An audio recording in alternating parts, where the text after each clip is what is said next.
podcast is intended for mature audiences. The views and opinions expressed are those of the panelists and do not reflect in any way those of the podcast partners, sponsors, or affiliates. Enjoy.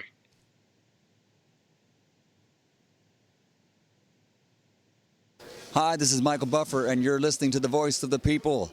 Let's get ready for Boxing Voice. You know the saying, stay hungry, stay humble. BoxingVoice.com. I'm humble in defeat, and I'm going to remain humble in victory. This is it, right? Dolly Beyonce Productions. I just wanted to put on a great boxing masterclass and also show the sweet science of this lovely sport. Man, the first time was so nice, I had to do it twice.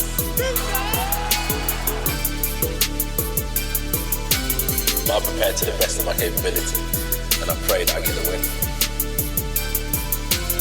Look at it, like, I love Mike Tyson, how he came into the game on some different kind of vibe. You know what I mean, man? It takes a crazy man to want to fight, you know what I mean, day in, day out. The hardcore sport, as you said, no silk shoes. Ain't no other sight in the game to see the boxing boys. Good morning, TBV. Welcome back, ladies and gentlemen, to another morning edition with the Boxing Voice Radio. I am your host, Nestor Gibbs. Find me on Instagram and Twitter at NestGTO. This morning at the halfway mark, we will have WBO, should be WBC Unified Champion in the 168-pound division, Franchon Crews. And this morning, we will be talking Tyson Fury. Yesterday, we reported on the rumor that went viral, and the rumor landed on Tyson's ears, and boy, did he have something to say. So, we're going to play you the audio and I guess bring you up to speed as to where we are with this. But yeah, I think we've got the rematch for Wilder on as well at some point. And then we've got the two AJ fights. Well, one, and then obviously when I batter him, he'll want a rematch. Who are you going to fight first, Wilder or Joshua? Well, Wilder's got a rematch clause, so... I saw he said about taking a payout yesterday. Yeah, he said some newspaper reported that he wanted 10 million to step outside. But, I can imagine him doing that, though, because he ain't going to want to fight you again, mate. That was like the most embarrassing moment of his life. Yeah, for sure, but, you know, I'm not paying him no money to step aside. I'd rather take his scalp again.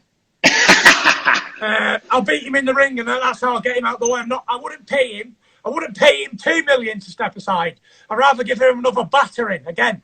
Yeah, because in a way, it looks like... Yeah, in a way, it's sort of like if you do that, he'll have that. He can hold that, can't he? Say, oh, he didn't want to fight me again. He paid me to get out. Exactly. I'm going to take him out again for the third time, hopefully end of the year. And then we're going to go into 2021 for the biggest fight in boxing history between two undefeated British heavyweights, me and AJ, and we're going to battle it out for all the gold. There used to be a three-headed monster in this division. It was me, Wilder and Joshua. And then Ruiz knocked out Joshua, burst that bubble, broke him in. And then I broke in the Bronze Bomber. And then 3 became 2, 2 became 1.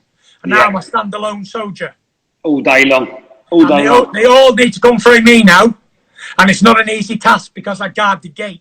We might have, 3 years left, maybe? Do you know what? I've been thinking about it. And initially, I had 3 fights left on me contract. I got 2 fights left on it now.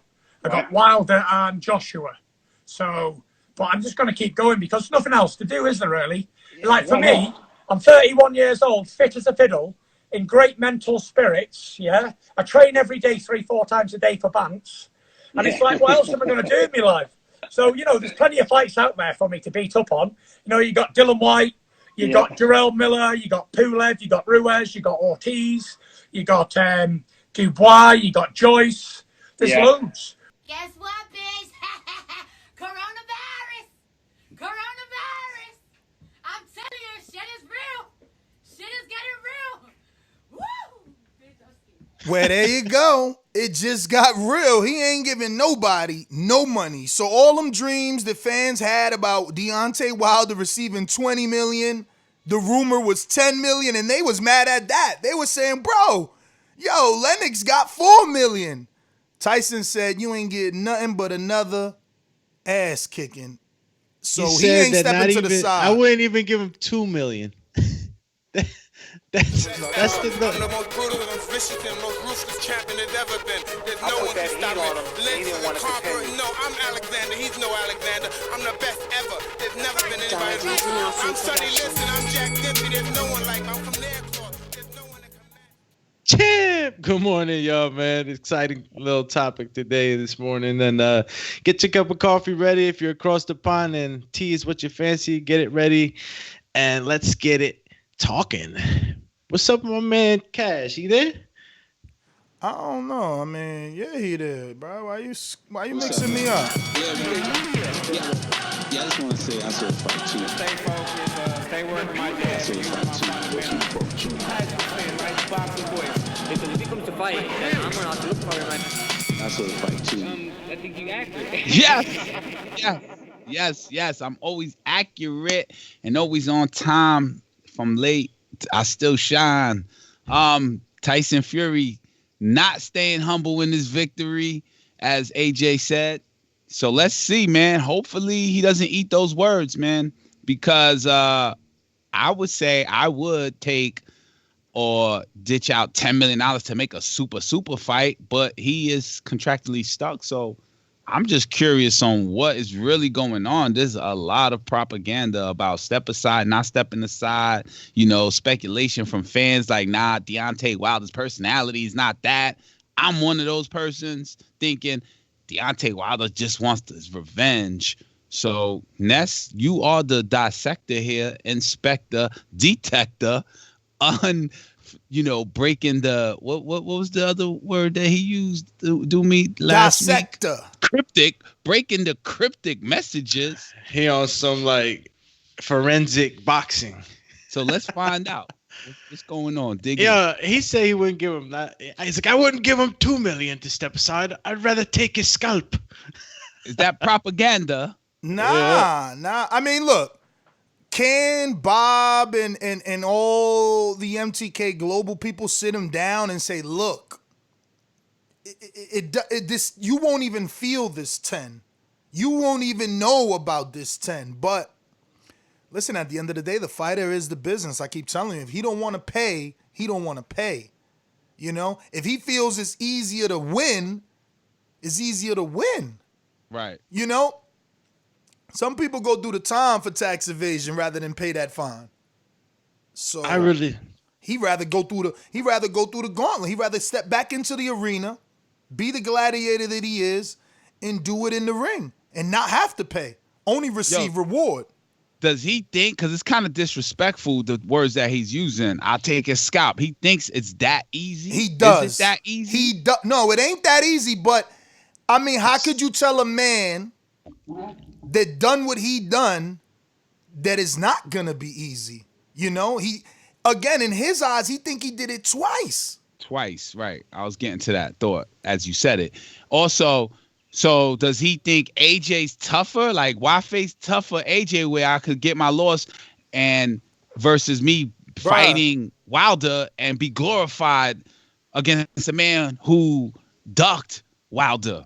Well, I mean, they said it clear in the audio. He said the reason he won't pay step aside is because then Wilder will have the opportunity to say, oh, he didn't want to fight me. He paid me. Okay. Yeah. Because, at the end of the day, that could happen. You could pay him step aside money. The fight never happened. It's like, look, he ducked. He ran from my last fight. He knew what was up. You know what I mean? Right. I just don't know, man. This guy's super, super cocky right now. He's really excuse me. Good thing or bad thing?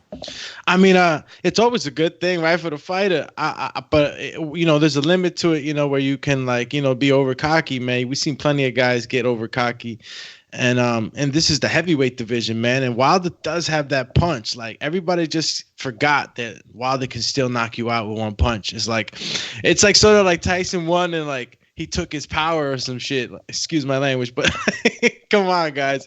The power's still there. It's a super dangerous fight. He might be playing it out to be like that because this, war games, right? Psychological war games. But, I wanted to see if maybe you found anything strange in what he said, anything cryptic. You know, now that Enrique was mentioning it in what he said 2 AJ fights, and because he know AJ's gonna want a rematch, and he made that clear. And it's funny that he said that because we spoke about that yesterday. Like, no champion is gonna go into an undisputed unification and not ask for a rematch. So even if Wilder were to step aside, whose rematch gets precedent? And I think that's why they're not even going down that route. Not Tyson, anyway. Right. Yeah, I wouldn't. No, he got that in his future, especially like put yourself in Tyson Fury's shoes. If Wilder is an easy payday period, why spend the 10 mil? And then I could commit my 2 back-to-back AJ fights, you know, because AJ loses or wins. There's probably going to be a rematch clause 2-way for both guys because it is to unify, right? So there you go. Then he could come back and get Andy Ruiz and clean up if he beats both AJs. And those are the biggest names. Then who comes up behind that? Baby Miller, you know? Yeah, he mentioned Baby Miller. He mentioned Pulev, and that's what I said. And it sounds like, not that he heard the show, but that he thought about it himself. It's like, bro, I just beat the boogeyman. Right. Where am I going? It's free money. Everyone else is free money because no one else is as dangerous as the top 3. And in his eyes, in my eyes, Anthony Robot, AJ can't just, he can't do it. He can't beat Fury. So it's like, free money. Pulev, free check. Big Baby, free check. AJ, free check. I mean, where's he going? Why is he leaving? The trajectory of the career is there. He already sees his old retirement party. You give AJ no chance at Fury, Ness? Like, I think actually not. AJ, you know, styles make fights. I think AJ actually gives him a real good fight, man. You know, AJ's never depended on one punch. He's a good boxer. I think I agree. He never depended on one punch, bruh. Listen, people say that about Wilder because that's the punch that knocks you out. But Wilder obviously lands the left hook almost in every single fight. With Ortiz, he knocked him out with the uppercut. That's just shenanigans of casual fans. You know, everybody has multiple, tools in the tool belt. To think that it's only a right hand when he knocked out Malik Scott with the left hook, when he dropped Tyson Fury with the left hook, like it just makes no sense. But that's neither here nor there. I just see Tyson as the better boxer. So if he wanted to bang, we obviously know now he can bang. And if he has to get on his toes with AJ, he will. And that's when iRobot is going to slow down. Yo, but iRobot got power, and you know he knows how to cut the ring off. He knows how to use the ring a lot. I'm not just comparing him to Wilder, like Bash Wilder. You know, Wilder has his own kind of style and tools, but I'm just going to, like, he's a little more fine-tuned. You know what I'm saying? In the sense that in traditional boxing, let me know when he's pretty good. Let you know when what? When you done. See, you clowning now. You clowning. I'm gonna get you back though. Nah, I'm saying I'm gonna get you back. Nah, I'm saying because that sounds all good, but you forgetting that AJ has too much muscle and no gas. Too much muscle, yep. No gas. Every fight he's been gassing out.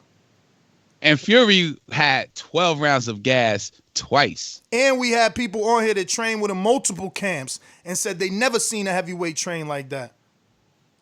What do you mean? Train like how? The way Fury trains. He said, I've been to 2 or 3 camps with Fury and his cardio is on 100. I've never seen no one train like that. He said, if I would have known Wilder didn't run, I would have never picked Wilder to beat Fury. And that's Steve Cunningham.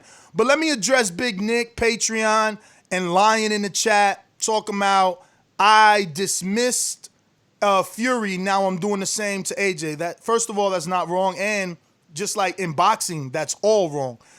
Everyone's entitled to dismiss AJ because he got knocked out to a 20-1 underdog. As far as Fury, I always said it was going to be Wilder's toughest fight. Did I pick Wilder to win? Yes. Did I believe Wilder would win? Absolutely. Fury made me a believer that he could take a punch, that he has a chin, and now that he has power. Everything that we thought about him because of Cunningham, he showed us was wrong. He got a chin, he could get up, and he can knock you out. That being said, I've been preaching since the beginning of this show that Fury is the closest thing to Muhammad Ali when it comes to boxing. Boxing. So how the hell was I underlooking Fury? That's a lie. And yes, he would kick AJ's butt. AJ's actually shown some boxing skills in his last fight with Andy. I mean, we knew Andy was like a freaking blazing,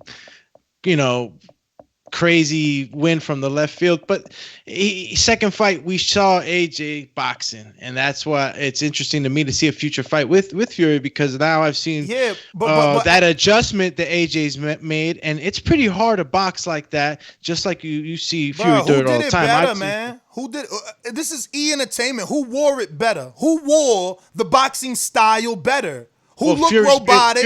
Who looked robotic? Who looked tentative? Who looked scared? And who looked confident? Who fought with confidence and dominance? That's been Fury's style. He exactly. AJ. So then, how do you expect to beat a guy at what he does best? No, what I'm saying is that he now has some of that. I never seen none of that up until that adjustment after that loss. So it's like, sometimes a loss, can create, more in a fighter's tool belt, and that adjustment. Now I feel like I'm not saying what they're doing, in the camp, but I'm pretty sure they're putting that in the tool belt and working on it now, along with everything else he got. I'm not trying to turn it into an AJ Fury thing, but that rematch, the way he said it right in the beginning, I wish I had the beginning of the audio when he first went into saying it looks like he was gonna say something else, Tyson, and then he kind of switched it and said, yeah, Wilder, and then the two AJ fights. I thought that something was up there. You know what I'm saying? Is there any way that he could fight AJ first, without paying Wilder step aside? You bumped your head, contract. Bro. Come on, man. You sound crazy right now. Contract, bro. If I have a contract, if you contracted me, right, and I want to leave, you gonna be like, hell no, you on a contract, bro. No, you know why I'm curious? Because I've been out here with you guys, and sometimes these guys find like a loophole where like, all right, like it's something. Yeah, the loophole would be Wilder. Wilder has to say no. Wilder has to say his injury to the bicep is not fully healed and needs time. It can't be Fury. Fury can't just say no and not pay. That'll be a lawsuit. Right. I mean, look at what happened with Ruiz. There is negotiation power, but you're still bound by contract. All right, well, that clears that up. But yeah, $2 million. We were talking about $20 million yesterday. Exactly. He took. He said he won't even give him 10% of the 20. Champ.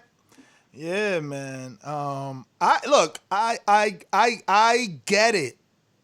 No one was expecting that performance, so he's on that.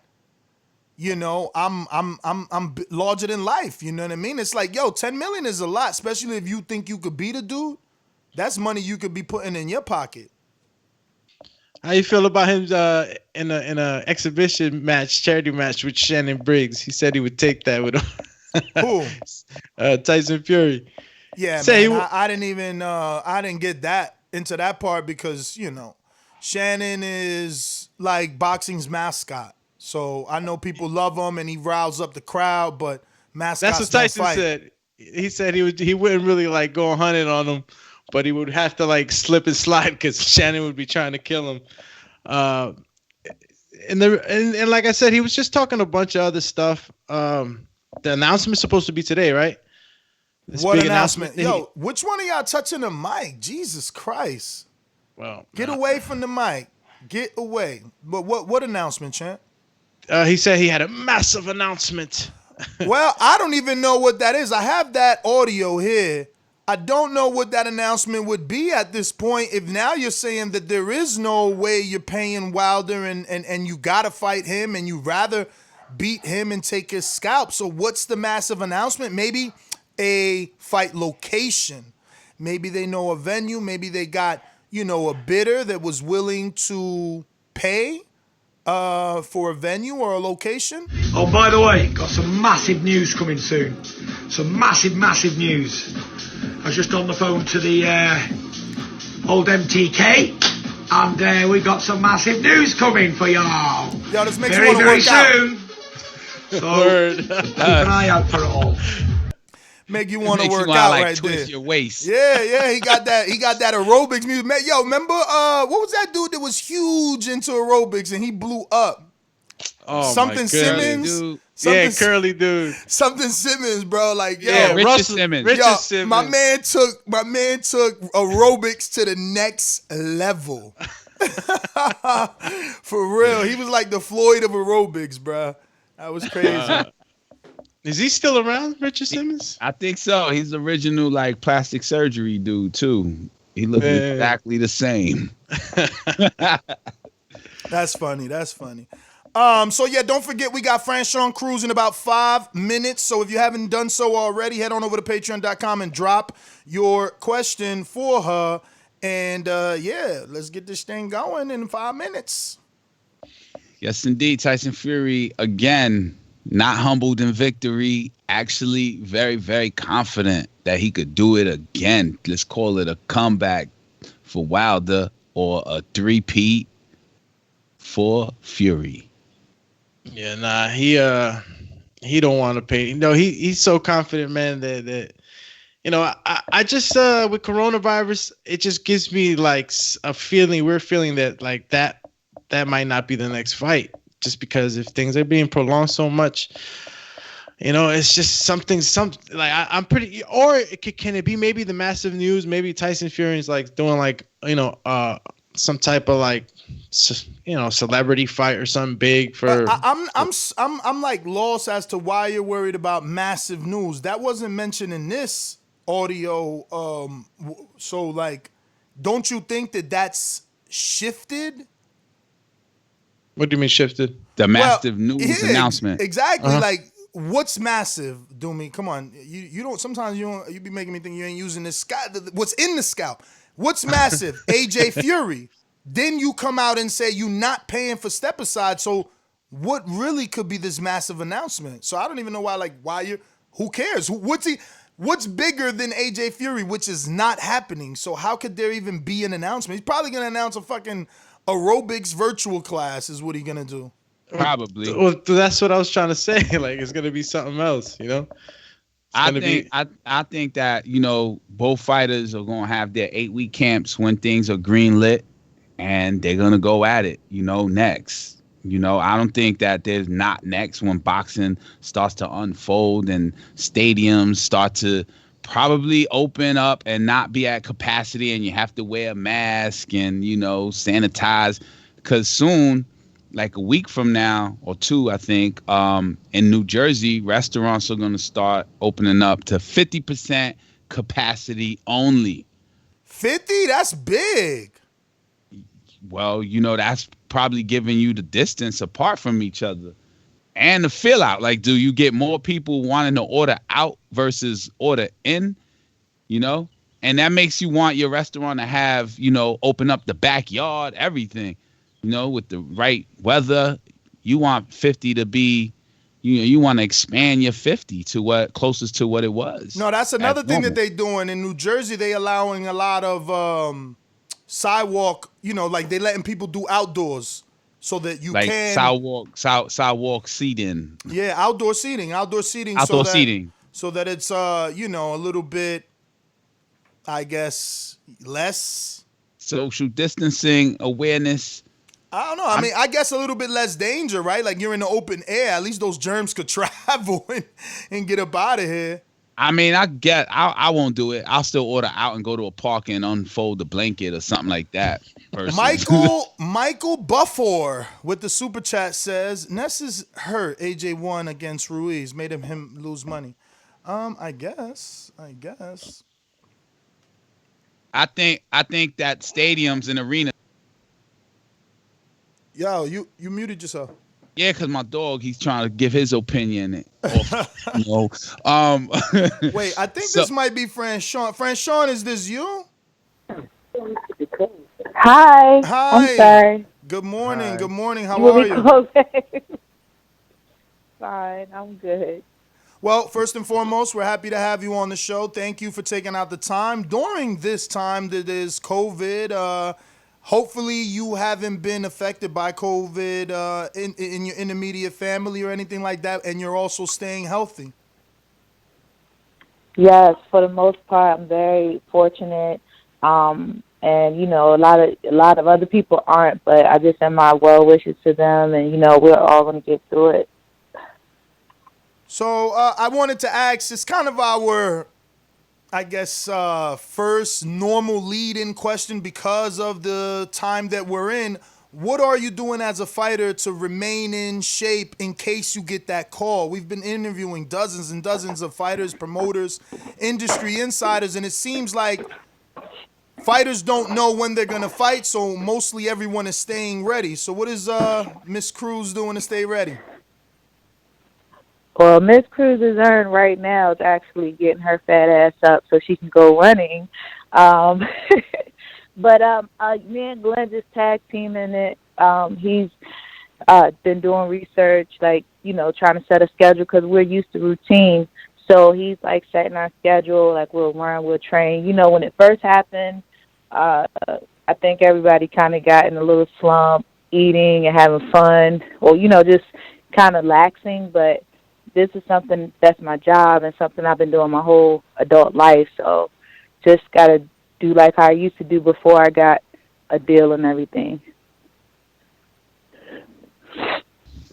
Hey, Franchon, how you doing? It's Alex here with you. Just wanted to ask, how has your diet been maintaining since all of us are stuck home? You know, we tend to reach for the wrong thing in the cabinet. How are you working out with that stuff? Because I think that's one of the first fights that a fighter has before he goes in the ring, you know? Yeah. But I mean, it was more so snacking at first, like, but now, like, you know, you get tired of it because you used to live in a certain lifestyle, and you know, you can indulge a little bit. Like, I love Ritz crackers, and I was addicted to Pop-Tarts, strawberry without the frosting. And if anybody says it's nasty, you're nasty. But I don't drink soda, so that wasn't a problem with me. And it was cool because Glenn could cook, I can cook, so we cooked at home. It was just, you know, monitoring your portions and just trying to be more disciplined. But I'm past that stage, and now, you know, I'm preparing. Like, if I have to fight in 2 weeks, I'll be ready. Miss Cruz, and that's funny you mentioned. How are you, Cruz Enrique Dezern. Church? Cruz Dezern. She's married. Cruz Dezern, thank you. Cruz Dezern, Miss Cruz Dezern, how are you? Yes. Enrique I'm Church good. here. Welcome to the show. It's funny that you mentioned 2 weeks. If they were to call you for 2 weeks, because I was thinking, like, man, this COVID break is like going on 10 weeks. A lot of fighters not getting like the real kind of workout that they used to getting, like talking about sparring.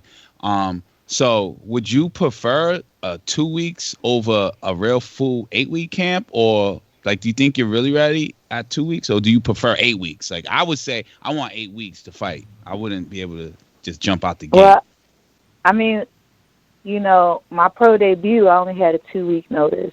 When I got signed with, you know, my promotional company, I had a week's notice. So, and I was an elite amateur, so I'm used to fighting at a drop of a dime. Of course, I would prefer an 8-week camp, but just like everybody's saying, like, you still got to hustle. This is our job, and, you know, you got to get to the money. If it's an opportunity and the good outweighs the bad, yeah, I'll go for it. But, you know, if I could have an 8-week camp, I would prefer that.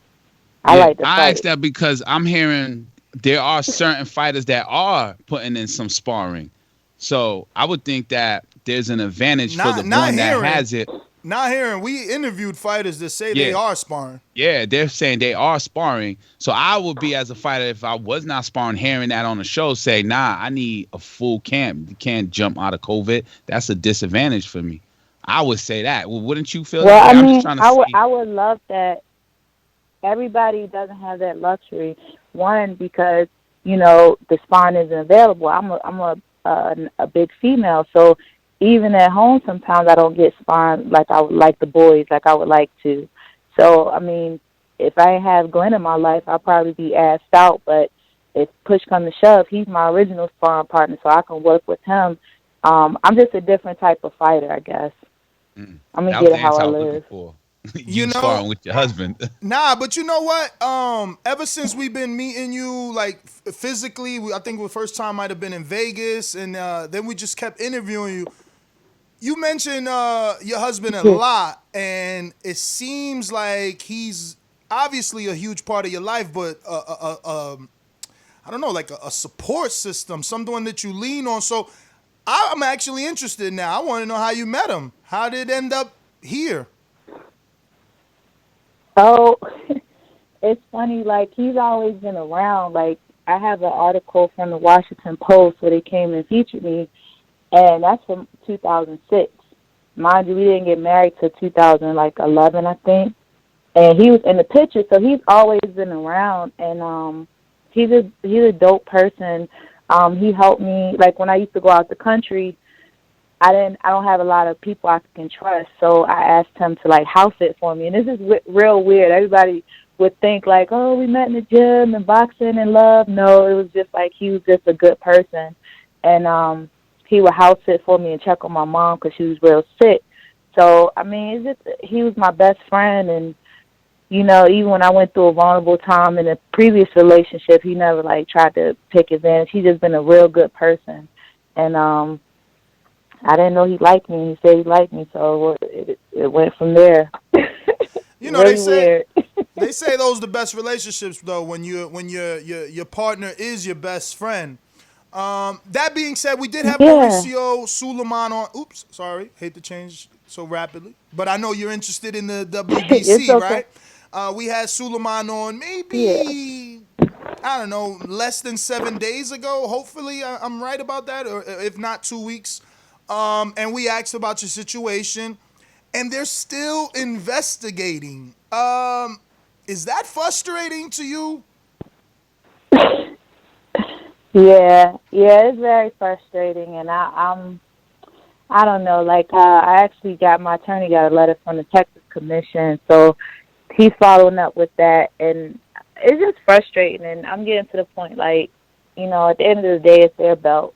If they don't want me to have it, I don't have to have it. I'm a fighter. I'm a champion with or without a belt. I would love to have it. Like, I've had good experiences with the WBC, but this is a lot, and it's just a lot. And I don't want my legacy. It's like, these sanctioning bodies built their organizations off the backs and the legacies of fighters who go in there and risk their lives, blood, sweat, and tears, But you do all of this, and then for somebody to taint your legacy, I don't want my legacy to be tainted to the point like, oh, how did she lose the belt? She lost in the fight to a drug cheat. Well, why didn't she get the belt back? Because of an investigation. That, you know what I'm saying? So I just got to keep it moving, do what I got to do. It is what it is.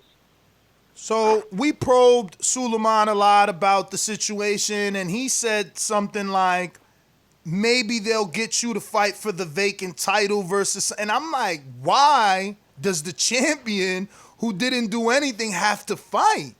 Like, and look, I'm not trying to have you, I'm not trying to push you to do something because I know the sanctioning bodies and the belts change your pay, but can you see yourself on some Riddick Bowe, like your next fight, and just drop your little WBC in the trash, take a stance? I mean, again, I feel like they're wronging you, and I told him that to his face. If you didn't test positive and she needs to clear her name, why not reinstate the champ? Why are you, like, possibly having to face someone else? So one of the people in history that people, really dislike, Adolf Hitler, he has a quote that says, if you tell a lie enough and you repeat it, it becomes the truth. Something paraphrased that way. I've never, like I said, he's called me. They've never admitted that she tested positive. They've never admitted or said they did anything wrong. You know what I'm saying? And that's a powerful country. Cool. I love Mexico too, but they had banners, front page news. So that, you know, the winners always write history. So in their eyes down there, because I don't live down there, it can always be, yes, she created history, she did this, but they won't mention the fact that she tested positive twice for a steroid, you know? So that's what they want to do, but I don't know. I don't want to fight for the same thing that I already own. That's crazy. That's really crazy. But at the end of the day, anybody who wants that belt, they still got to go through me. You know? So. I seen you post. I don't know. I seen you post on your story about 2 days ago or 3 days ago how. I don't want to paraphrase or put words in your mouth, but it felt like you felt you were being wronged in both of your opportunities with Mariciana Conejo and Jimenez, because in the Conejo fight, you highlighted a draw scorecard, kind of insinuating that the judges were in the bag, and then obviously the no contest in the Jimenez fight, which shows that there was a positive drug test. Do you, and I guess you hinted at people having to cheat to beat you. Yeah, it's the truth. They'll try to kill you. They'll try to kill you. It's like this. You know what I mean? I didn't fumble the bag at all. When I stepped on the scene, I already had a clear plan what I wanted. I was talking about title shots before I even got a title shot. I came into the game knowing that I wanted to be a world champion. I'm being punished because Maricela fumbled the bag. Like, honestly, if she would have beat me, they would have had the belt. They could have rolled off in the sunset.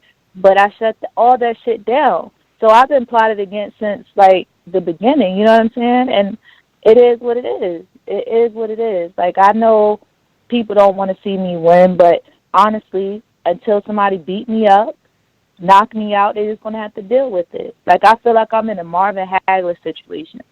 For real. I know you're in a difficult situation with being able to answer this, but we seen Ryan Garcia in 2019 be very vocal on social media, saying that he had more value, speaking about his Instagram followers and what he thought he brought to the table, and he was able to renegotiate a contract with Golden Boy. Up until that point, he was basically saying they were treating him bad.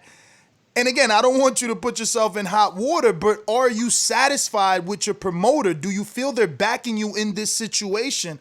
I feel like with like Dillian White stood in the media, like 100 days, 600 days, 1,000 days, like someone kept talking about that. But it seems like if I don't interview you or Champ Side doesn't interview you, no one remembers that you've been stripped basically of your title wrongfully.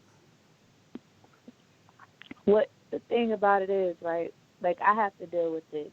You know, like, I posted also, I'm physically ill, but I deal with mental anguish. I deal with psychological issues. Nothing that affects my fighting. Like, if somebody hit me, I'm going to hit them the fuck back. Excuse my French.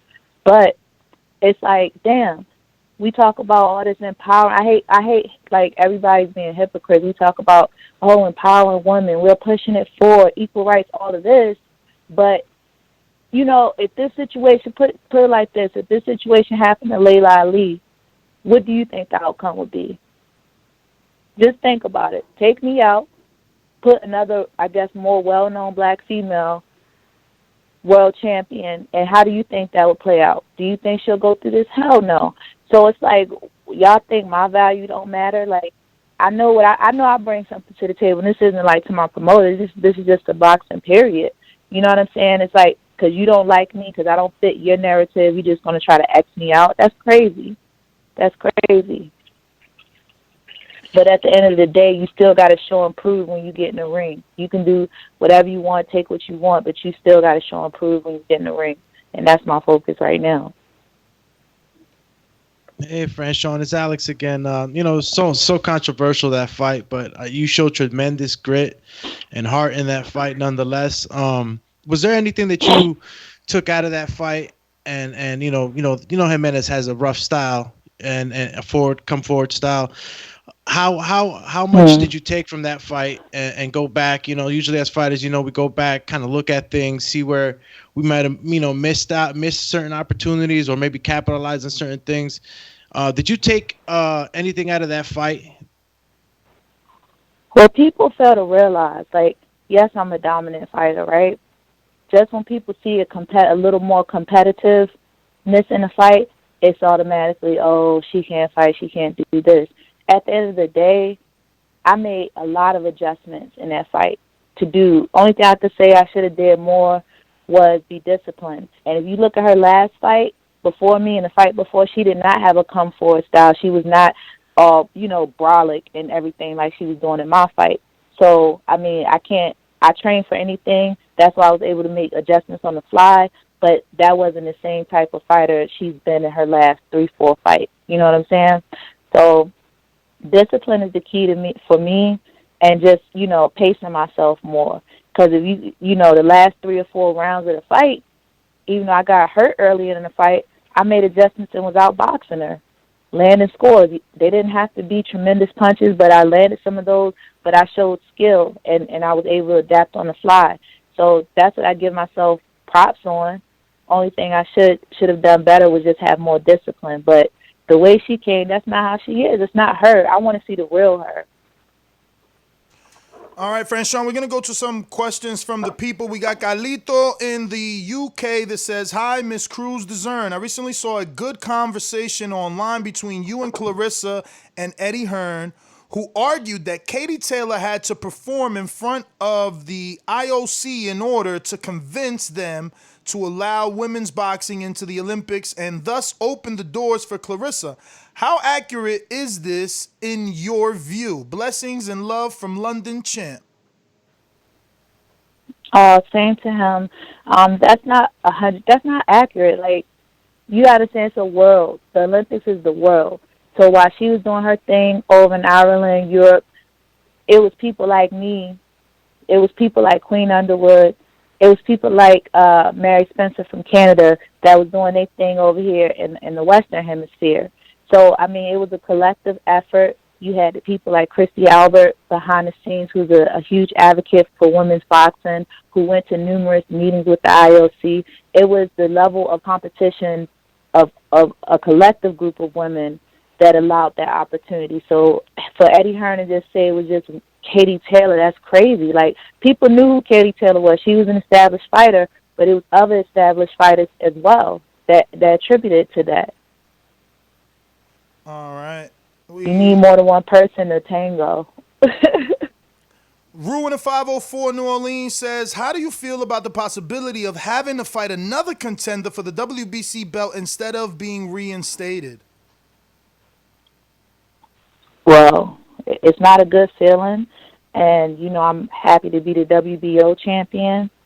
It depends. Whatever opportunity presents itself, and if it makes sense for me, I'll do it. Like, the most logical fight for me is Alicia Napoleon, and I'm just being real. She's a sweetheart, but I'll run through her. Like, this really put a chip on my shoulder, so anybody I fight, I hope they bring their end game and no steroids. And you think the WBC would give Napoleon a shot off a loss? She's ranked number 2.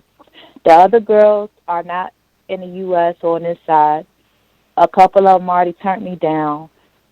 Elin Sederud, I would love to fight her for unification. We don't even have to do the WBC. Like, she has a belt. She has 2 belts. I have a belt. So, I mean, they just put the new rankings out. They didn't even recognize me as a WBO champion. I'm like, wow, like, what's going on? No. I noticed that. I checked that out yesterday. I'm glad. Oh my God, I'm glad you brought that. They didn't recognize anyone as a WBO. And I tweeted it. I'm like, I know y'all don't recognize me as a WBC, but I am the WBO champion. And I'm like, what did I do other than be born an African American or non? What did I do? But just be me. What did I do? You feel me? Mm-hmm. I don't understand. I haven't done anything. I'm just me, and it's just putting a real nasty taste in my mouth and a chip on my shoulder for boxing, period. I'm good. I try to be an advocate. I try to support as many people as I can, but it's bullshit, and it is what it is. I'm just going to show and prove every time I get in the ring. I'm going to demonstrate. Yo, that's crazy because I'm checking and you're right. Everybody else, Joshua's there. I see Andre there. What? Oh, They man. recognized Elin Setaruth as the unified champion of IBF WBA, but they didn't even recognize me as a WBO. What is the issue? What did I do? But when? Oh, no. All right. Let me go to these other ones. We got Intrigue in Atlanta says, thanks for coming back and kicking it with us here at the Boxing Voice. For the record, in my opinion, it was grimy how the WBC handled the whole situation in regards to giving you your belt back. All I wanted to say is your fans here at the Boxing Voice will stay supporting you regardless. So keep your head up and keep grinding. We got your back, sis. And you put the respect emoji, Thank glove you. emoji, and a 100 emoji. Thank you. That's it. Honestly, it's the thing that keeps me going and keeps me hungry. You know, the fans, the support, like people. I've had people with disabilities reach out to me. I've had people who, you know, dealing with their own hardships and saying, watching me fight, or you know, me being who I am helps them get through. That's what matters to me. That's what being a champion is. That's what being a people's champ is. At the end of the day, belts, they come and go. I mean, there's so many belts out there. What are we supposed to do? But, you know, if I had it my way, hell yeah, I would like to be recognized as a unified champion with the WBC title around my waist. But at this point, that's not what it is. So all I could do is continue fighting and improving every time. I've been in this situation before in the amateur, so it's nothing. All right. We got Sony who says, hello, Lady Cruz Discern. Happy belated Mother's Day to you. Wow, what a aftermath after your fight with Jimenez. I get so upset when a fighter tests positive for PDs because of the consequences involved in regards to their opponent and the risk of injury. Question, do you think boxing should be more stiffer in regards to PD offenders? If so, in any what ways, if you've thought about it or thought about that, excuse me. Yeah, of course. I think it's different. It's different. It's not like baseball, like you're hitting a ball. You're hitting a human being. And I've said it in the past. I was ringside when the young man in Maryland that's with was at a Top Rank card. Yeah, Top Rank card that passed away after his fight. And I don't know if his opponent had PEDs, but just, you know, the point that you're getting hit, you're getting punched, whether you're blocking, regardless, you're taking trauma. And that man died the next few days, you know? So, yes, it needs to be a stiffer penalty. It should be a lifetime ban, at least a 2-year ban, cough up that purse. You know, like, if you don't make a stand, if you don't make an example, it's going to continue. It's going to continue. Yo, you're right. I see it there. I finally found it. They left the WBO blank at the 168 division. That's crazy. That's disrespectful. Like, what the fuck? What it is. I'm a real person. Yeah, I'm a real person. Like, if you don't like me, you show your actions are showing me one thing, you're saying another thing. And it's like, at the end of the day, they say, oh, you're going to get blackballed. I'm already black. I'm already black. You feel me? I am black. And, you know, that's the way I'm born. That's what it is. I love being black. But it's like, why are people so afraid of me? Why are you afraid of me? Let me be great. Let me be great. And that's not for the WBC. That's for anybody. Like, fix yourself. Don't try to diminish my light. Yeah, they showed Elin Setaruth for both WBA and IBF, but the WBO is blank. We got another question here from Sydney in Orlando. Sydney, oh my God. Majid in Orlando says, WBC says you may have to earn your belt back. Where they do that at? Period. Everything I have is Des earned. That's why my name is Des earned. It's Discern, but I Des earned everything. Everything I have is made from the mud. I ain't have no big promo. I have none of that. I push myself. Everything you see is made from the mud. Everything you see is me. That's why nobody can take shit from me. You can have the belt, but you can't take shit from me. I'm sorry, I'm a little It's irritated good. this It's morning. good. We love the energy. We got Mad Bent 100 that says, I follow you on Instagram. You're into self-promotion. How important an investment is that for you, or excuse me, for your brand? It's the best investment. It's the best investment you can do, because when you leave your fate, when you leave your career in the hands of other people, they let you down. Trust me, I would have been a lot further in life if I would have knew my power and took hold of, what I wanted in life. Because when people can't control you, they do things around you to suppress you. Even when you are in control, they try to suppress the things that you aren't in control of. So the only thing that I can do is invest in myself, control what I can, and keep it moving. All right, just a few more. By that, I mean about 10. Info Joe in Cali says... Well, look, somebody want to talk to me. Nah, you got a lot of fans over here. Info Joe in Cali says, what's up, champ? You're still the real champ in my eyes. Do you have any hidden talents or hobbies outside of boxing that you would like to share with the Boxing Voice?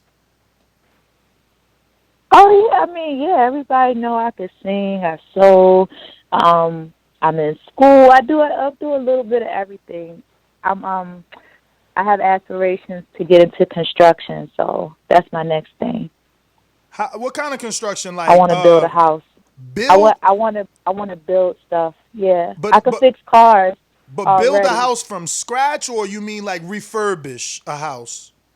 Probably refurbish at this point. I'm not going to set Glenn up like that, having me build a house and it start falling apart. What the fuck? The roof fell down. Oh, man. All right, so we got Stonebone Boxing in Colorado says, peace, queen. Just want to thank you and your husband for being examples of black love. I love seeing you two working together towards both your goals and accomplishing great things. Oh, thank you. That means a lot. And, he's such a strong man because, a lot of men are natural alphas, just like, they're natural alphas. And sometimes people can't accept a strong man who can stand behind their woman and push them. They try to diminish them, but he's just a strong man and a great guy. And, he's doing his thing and he'll be back in his position sooner than later. We got a live super chat from Javier Caputillo, the trainer out of LA, that says, keep your head up. And you got a new fan. I hate injustice, and I'm sure there is a lot of people out there that feel the same way. Miss Franchon Crews, discern 2 fist emojis. Oh, thank you. That means a lot because people don't understand. Yes, it's me and my situation, right? But this could be your fighter. This could be your daughter. This could be your sister, your mother, your baby mother that's fighting out here, risking her life, and this happens, So, thank you. Sure. We got another one coming from Scott, the Christian fight fan, says, what's up, champ? Do you think if you were Mexican, you would have been given your WBC strap back already?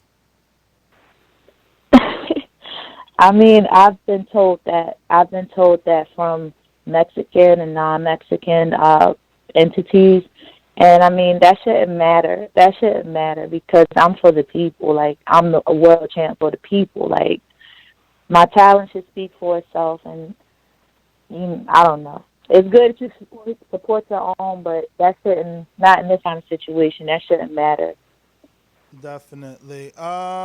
We got another one from George in Dallas, Fort Worth says, what other big name can you fight if it's not Alejandra Jimenez? Number one, she's not a big name. The only way people know her is because she fought me. I'm the big name. That's absolutely true. Anybody who fight me, they're gonna make a name for themselves. So I'm just sitting back, focusing and working out so I can get my bag and beat on somebody. But I'm the big name. Only person that's bigger than me, that's black girl killing it, is Clarissa, and I'm just going to put that out there. But I can't front, champ. That was a great fight. Like, I wish that this fight didn't have the controversy and the personal emotions that it does, because I do and would love to see it again. Baby. Franchon. Let's see the Franchon. real her. I can guarantee you. Yeah. Now go ahead, finish your thought. I'm sorry. Hello? Yeah, finish no, your I can thought. My guarantee fault. you, without the steroids, it wouldn't have been that type of fight. We rematch. She don't want to rematch me. Trust me. But that's the point. Don't you want to prove that? The, Don't you want to prove that if they put her under stringent testing, you would do her dirty? It would be a completely different fight. Nasty, yeah. I want to see it. Yeah. I mean, you know, look, I'm behind you. Whenever you're ready, but I believe fans still want to see it. I mean, it's classic Mexican versus African American. It was so brutal, and then the corner stuff, everything. I mean, that rematch got to be worth some money. If she could get herself back in the mix, it got to be worth some money to you. Now, can I go? Yeah, she needs to. Go ahead. Franchon, I was going to tell you, my girl never watched boxing. Like, she would watch it over my shoulder, but she was super engaged during that fight. And I was too. I'm not like a super fan of every girl fight, but this one brought an allure, and I watched it, and we were voting for you, you know, just culturally. That's how we roll. And I'm curious, though, at the end, right? I was like, damn, who must really got it? I'm always the guy in front of the TV like, man, this is corrupt. They're going to give it to the, and I don't mean to use that word, but the Mexican, right? So then I was like, damn, what did Eric Gomez tell you at the end when he was like, don't say that? Or what did you tell him? Because that was something that me and my girl was like, damn, what did she say to him? And he's like, don't say that. If you recall. No, I wasn't even thinking about boxing. I was like, look at me, I look a mess. I already know. That was nothing. What I said to him was just like, I look a mess. He was like, no, you don't. Don't say that. That's what that was. It wasn't anything dramatic. And that's what I'm saying. That fight has that moment between you and your trainer. I mean, it's just so many elements. And I hate to say, even the fact that she tested positive is like more build-up for your fight. But moving back onto the people. Let me see what we got. We got Tracy that says, God bless, champ. I know I ask a lot about boxing, but me and the wifey want to know when you dropping the album, and if I write a song, will you sing it? Champ. Hashtag and still. Well, that's one of my goals, to do like an EP, like going to studio, because I'm really good at that. So hopefully by the end of the year, I'll be completed with that. And you can always send it. I have my business email. You can send your send your song over. We can take a listen to it and see what's going on. But thank you. All right, we got George Foster in the UK that says, is the winner of Amanda Serrano versus Katie Taylor the pound for pound number one, and who wins that fight? I think it's a 50-50 fight. Like Amanda, she's squatting 300 plus pounds, and that's not easy to do. And I mean, whoever has the mental fortitude, I think it's a good fight. I just want to see it, honestly. And you know what? These pound for pound rankings are really weird. I don't even know how they work anymore, because 2 lists came out and I wasn't an honorable mention or anything. And I don't do it for that. That's not what I box for. So, I mean, right now they say Clarissa's the pound for pound, and she's undefeated, and she's unified a couple weight classes. So, in my book, that's who I would consider pound for pound. But Katie and Amanda, they right up there. I mean, in all fairness, champ, you probably not on the list because you haven't moved up or down yet, and those girls have moved up and down. No. You have to look at the list. It's people that haven't done that. There's people up there who haven't moved up and down. Like, I'm not throwing shots. Me and Michaela Mayer are cool. It's lists with, like, Michaela Mayer on it, and she's not even a world champ. So the second part of that question was... And I'm unified. Yeah. The second part of that question was, do you think that the winner of that fight gets pound for pound number one? So that would put them over Clarissa, obviously. If you say yes, it would put them over Clarissa. I don't know. I don't like that. I don't like that. I don't like that because that's the same introduction that Eddie Hearns made. That because of Katie, the Olympics happened. Like they all bring something to the table. Like unless they fight each other, I guess because they are two big name people. Yeah, I mean I don't know. I can't even answer that. Like they're the top three: Clarissa, Katie, and Amanda. All right, literally only 3 more. This is a long one. Okay. Greatness in Harlem says, salute to you, champ. I think you are an excellent representation for our queens. Thank you for your time. Before my question, I demand your belts back. I recently battled one of TBV's hosts, Casual, and I used your name as a reference. The line is, you'll get smoked like cigs and then get your snatched. No, then you'll get snatched like the Franchon Crews wig. My question is, did I represent you well? Because I have more bars to represent the champ. Salute to you, the real champion. Oh. Listen, baby, go off. Talk your shit and go off. I ain't mad at you. That was a shot at me, by the way. That was nice. Yeah, that line was a shot at one of my co-hosts. When he wrote that line, he wrote it at Enrique. Oh, we were battling. You can't be battling the host now. We got J-Mac in the New Orleans. Oops, sorry. Go ahead. No, you go ahead. I can't get mad. I made money from it, so I got sponsored and sent wig, and I got my shirt, so I ain't mad at it. Fuck that hair. That's what I'm telling you. That's what I'm telling you. The build up for the next one is gonna be like, oh my God. Everybody's gonna think, can Jimenez do it? Is she gonna be the same if she's clean? Like it's so many storylines. So many storylines. She don't want that smoke. After the fight, she said, first of all, she said I was the hardest puncher she ever faced. I mean, you're a heavyweight, and I'm the hardest puncher. Then she's like, I don't have no problem with you. I don't have no problem with you. Yeah, bitch, you don't. You better not. You do now.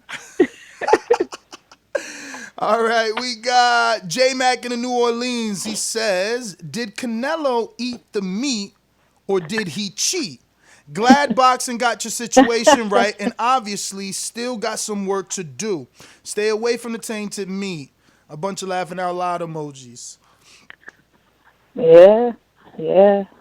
We got... Got to be vegan or something.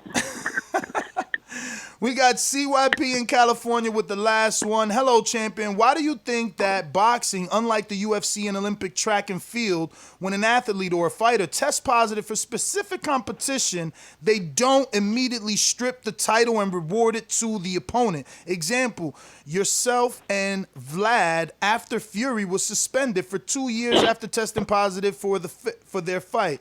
Thank you, Queen. CYP got your back. Thank you. I think it's just like professional boxing more so, because I competed on the elite level, like with Olympic style testing and everything, and you test positive for that, is over. Like they jump right in. I think it's just professional because there's so many entities involved with promoters and sponsors and all of that. So that's my take. Just professional boxing. Well, that was the last one, Ms. DeZern. If you can, please give out any social media. We do appreciate your time, so thank you for coming on and talking a little bit of boxing with you. And obviously, we're wishing you the best with this WBC situation. Hopefully, you just get reinstated the way you should, and you get to move forward. Okay, yeah. My Twitter and Instagram is at the HHD Diva. THEHHDIVA, and on Facebook it's Franchon Crews Design, the heavy hitting diva.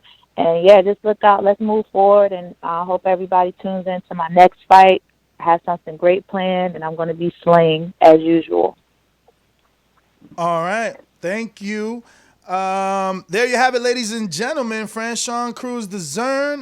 We appreciate her having her on, and definitely hope that the WBC gets the situation correct. Let's see here. I need Mr. Custer's Skype name. Where are you? Let me see. Wonder what Brian's been doing to her. Where's he out of? Is he in LA? Is he here in New York? Save it for the show, champ. Oh, we coming on now. Yeah. He's got a big podcast he dropped, man. He even interviewed freaking Ice-T, bro. He's getting big guests. He got Blackston on there. He had Earl on there. New Jack City? Yeah, man. He's doing huge things. So we're going to get him on so that he could tell everybody, where and how to listen to his show and talk some boxing with the champ, Brian Custer. All right, here we go. I got it. Let me go ahead. He's going to come on Skype, too. So make some room. Give him some elbow room, all right? Yeah. Give him Let's some go, elbow champ. room. Let's go. Let me see here. Can I just do it straight up like that without being his friend first? Bam. And social distancing. 6 feet. Cash, 6 feet, 6 feet, 6 feet back. Kaji, you ready? You know who Brian Custer is, Kaji? I'm ready for Brian Custer. He's my man's on, like, he's a talk. He's analysis. Analysis. He's on the line. Mr. Custer, how are you? Is he there? It says he's there. Let me double check. Oh, there he goes. Brian Custer. Brian Custer, how are you? Do you hear us? Everything clear? Ooh, we got his podcast set up. Yeah. Let me get audio. Hold on. Let me get the audio going. Audio muted. Yeah. Hold on. The microphone. My mic is clear. Maybe that's it. Is that better? That sounds good. How are you? Good morning. Good. How y'all doing, man? We're good. We're good, man. Happy to have you. And just want to, first and foremost, ask you I guess it's our staple question. How is COVID treating you, and has it affected you or your immediate family, obviously?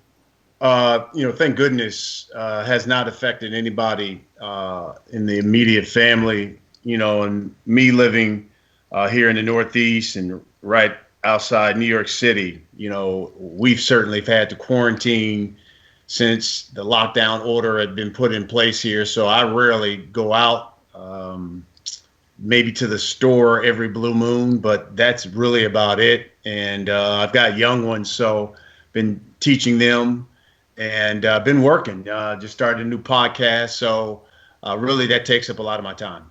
What's the name of the podcast? It's the Last Stand Podcast with Brian Custer. It's great. We started it. We debuted it on Tuesday. Donovan McNabb was our first guest. Ice Cube is going to be our guest next Tuesday.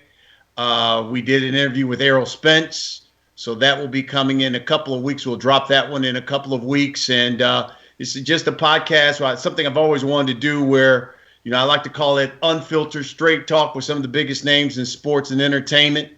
And, people can go to our YouTube channel and subscribe. And they can also go to the website at laststandsports.com. And it tells you everybody who we've got coming up. We got Jay Wright, Dusty Baker. So we got a lot of we got Terrence Crawford. We're interviewing him next week. So looking forward to it. Nice. I'm going to look out for that, too. Brian Custer. Absolutely. Well, welcome to the show. So you're a Showtime broadcaster.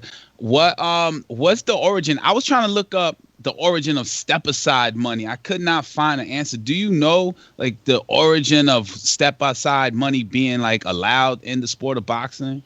Yeah, I mean, I think that is something that has come about, I think, fairly recently. But, I think a lot of times it's become really prevalent when you have major fights that I think the public has an appetite for. Right. And I think the public has an appetite for Tyson Fury, Anthony Joshua. Over the third fight, is what you're saying. And so I think that's why you're hearing some people saying, well, why don't you just pay Deontay Wilder to step aside? Obviously, Deontay thinks differently about that. but it's something that I think you've seen fairly recently as opposed to way in the past. Right. Brian, so let's jump right into it then, since you went into the Wilder. First, yesterday there was a rumor of a $10 million demand on behalf of Wilder in order to step aside with a guarantee to face the winner. Before we even dive into if the money is enough, our dilemma after 3 hours of podcasting was, how does Wilder, even if someone could give him $100 million, how does he step aside, allow the next fight without AJ requesting a rematch or Fury requesting a rematch, because they would be losing hardware as well. Then you got Pulev, who also hypothetically accepted step-aside money, wanting to face his mandatory. It just feels like step-aside in this particular situation wouldn't be possible. Yeah, I mean, listen, there would be a lot of issues that you would have to go through. I think you listed them all, because obviously if you get a fight of that magnitude for the Undisputed Heavyweight Championship of the world, there's got to be a rematch clause in there immediately after that. So if you're Deontay Wilder, yeah, you may get some money, but then it's like, I won't even get a crack at the winner because they're going to have that immediate rematch. It's just a lot of issues with that. And I think thus is the reason why I think, and look, I haven't spoken with Deontay. We've contacted each other texting wise because I want him on the podcast, but he's kind of taking a break right now, is what he said, from talking to the media. But I think he's adamant on wanting the fight and wanting that rematch with Tyson Fury. So it will be interesting to see how all this plays out. Hey, Brian, you did an interview with Errol, right? Still hasn't aired? Yep. How did you? Without giving up too much, right? Because obviously it hasn't aired yet, right? Right. How did you see Errol? Speaking to him and just getting a feel for him. I will say this, and I will tell you this. He was very honest. We talked a lot. We talked a lot about the car crash. We talked a lot about what he's doing now, coming back. And he is, and you will see during the interview, he is very honest about, he has saw what people have said on social media about him. He saw what people have written, and that they don't believe that he can come back and be the old Errol Spence. And that he talks about is what has been driving him. And that thus is the reason that he says he's been working out really hard. And he says he just hasn't really been posting anything, because he wants, and, you'll see in the interview, he's told me he does not want a tune-up fight. He wants to come back, and he wants his first fight to be a huge fight. In fact, he laid out his next 3 fights. And listen, if he's getting those next 3 fights, all 3 of them are big ones. And yes, the one of them does include Terrence Crawford. So he was very adamant, no tune-up. I'm coming right back. He said, in fact, you'll see he says, I'm a shark, and a shark swims in deep waters. So when I come back, I want to be in the deep water, and I want to be in the deep water with another shark. So that's the exact quote he used. So it was a really revealing interview. I think you'll thoroughly enjoy it. I'm glad you went that route, because I'm pretty sure you recorded that before Mayweather said what he said, but he just came out and said, these guys need to stop chasing Pacquiao. He picks you, basically create your own lane. Something I've been preaching for 9 years. So how do you take that? I mean, because you hear Crawford and both Earl saying, I want Pacquiao. Like, when they say, when you ask them your next 3, it's Pacquiao, then it's Crawford, and then a Danny. And vice versa for Crawford. It'll be, Pacquiao, Earl, and whoever he can find. Yeah. And you'll see in the interview, the first thing Errol says when I said realistically, because the way I phrased it, I said, forget about that. Realistically, fights that you can make, what are your next 3? And he says, Danny Garcia, when I come back. After that, as you talk about, Manny Pacquiao. And he says, because I see that as a huge mega fight. And you'll see he even said, "Hey, I even see me going to the Philippines and being like Ali and those guys and going over to the Philippines and fighting him there in his own country." And then Terrence Crawford in 2021. So listen, he's adamant that those are his next 3 in a row. We'll see if it happens. Economically, is that possible for them to fight in the Philippines? I mean, I know Pacquiao did what in Malaysia, was it with Lucas? Do you think it's possible in the Philippines? Yeah, it would be hard, but I think that was just his way of saying how bad he wants to fight. And hey, look, I'll fight him in the Philippines. If he wants to fight in his home country, then I'll do that. But I think a lot of these guys see now, whether it's Saudi Arabia or somewhere else where a country that's got a lot of money that would be willing to do something like that. I think that's where he was looking at. But I think he just wanted to make the point that, hey, if I got to fight him in his home country, I'm going to do it because I think this could be a major fight. Right. So, Brian, I know you probably had conversations with your production team. What's the conversation like for New Norm if there is a show going to happen on Showtime? Yeah, Steven Espinoza, we usually have like a Zoom update with him every couple of weeks, which is great. He keeps us in the loop of what's going on. I think he's very adamant about coming back in July. I think Steven wants to take the more cautious route. I think, if I'm not mistaken, I think Top Rank wants to come back in June. I think Steven wants to make sure that all the testing and things of that nature is in place for us when we come back. But he was adamant coming back, making sure that we have testing, making sure that it's in a venue, whether it's a sound stage, whether it is some place where we can have the fights kind of like in a bubble, and it would just be the announced team, judges, fighters, obviously no crowd, if any, at the very beginning of this. But he also talked about not only coming back, but coming back with high-level fights, not just coming back with regular fights. He wants to come back with major fights because, listen, there's been a lot of guys on the shelf, especially when you add the pandemic. So a lot of these guys are going to be ready. He wants big-time fights. I think we'll come back with David Benavidez, but, he wants to see, and he's trying earnestly to make a Benavidez-Caleb Plant. Let's say he talked about a Charlo Eubanks Jr. So he talked about, hey, we want to come back, and we want to come back, with big time fights where people are like, oh, okay, I see what Showtime's about. Like what we had, not last year, but the year before and the year before that. Yeah, be impactful. Absolutely. So let's talk about now the second part, right? Because it was a rumor of 10 million. Fury wakes up this morning. He's like, I wouldn't pay Deontay Wilder $2 million to step aside. I'd rather give him another battering. So he's telling the world, look, we're going straight into Wilder, then we'll do 2 AJ fights because he's going to want a rematch after I batter him. Do you believe that Fury would not want his handlers to seek the undisputed match first? Yeah, I think, listen, Tyson Fury, man, I'll give it to him.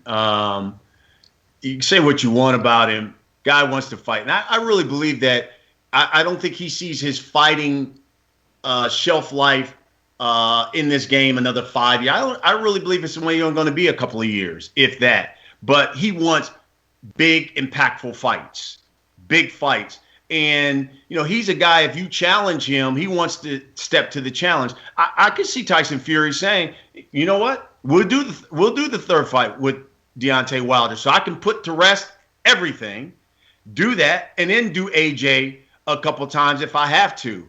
But, I think he's a guy who wants that fight. I think it's a fight that Deontay Wilder really wants. I think Deontay, and it is something, too, that I kind of gained from my interview with Errol, that sometimes when you are at the top and you are really knocking people off, you start smelling yourself a little bit. And I think from a Deontay's perspective, I think, look, he was disposing guys with that right hand, and he started to really believe that, you know what, I can dispatch somebody in a couple seconds. They need, 36 minutes to be perfect. For me, it only takes 2 seconds. I think he really started to believe that. And now, suffering this defeat, he's like, okay, well, you know what? Let me get back to the basics. Let me get back to training right, training hard, working on my craft, working on using the jab and using the skills that I have that maybe I haven't demonstrated because I was just throwing the right hand and knocking people out. And I think that it's a fight that he wants to show all of his skills. And sometimes maybe, it's a hard lesson, but you need a loss sometimes to humble yourself and then to get back in there and then show people I am great. I just needed a reminder, a wake-up call. Now, go ahead, Alex. Hey, Brian. I just wanted to talk to you a little bit about Canelo. A lot of people right now have been, wanting to fight Canelo. They're always calling Canelo out. But Eddie Reynoso came on the show and kind of talked about maybe being interested in that Charlo fight. How do you see Charlo as an next opponent for Canelo? And how do you think that fight turns out? I think it would be a great fight to see him and Jamal. I mean, because you would have for Canelo, you would have a guy who is in his prime, who is strong, who's got a lot of tools, and I think it would be an all-action fight. I think from the zone, Canelo's perspective, they look at it more like high risk. I don't know about the reward part, even though I think boxing people look at it like that's a great fight. Why not do it? Canelo, I think, looks at it, and the DAZN part looks at it like, yo, why take that kind of fight? That's a risky fight. And I don't know if it would generate mega numbers because he's only going to do pay-per-view. I don't know if it's going to do major numbers for you. So I think from a boxing perspective, great fight.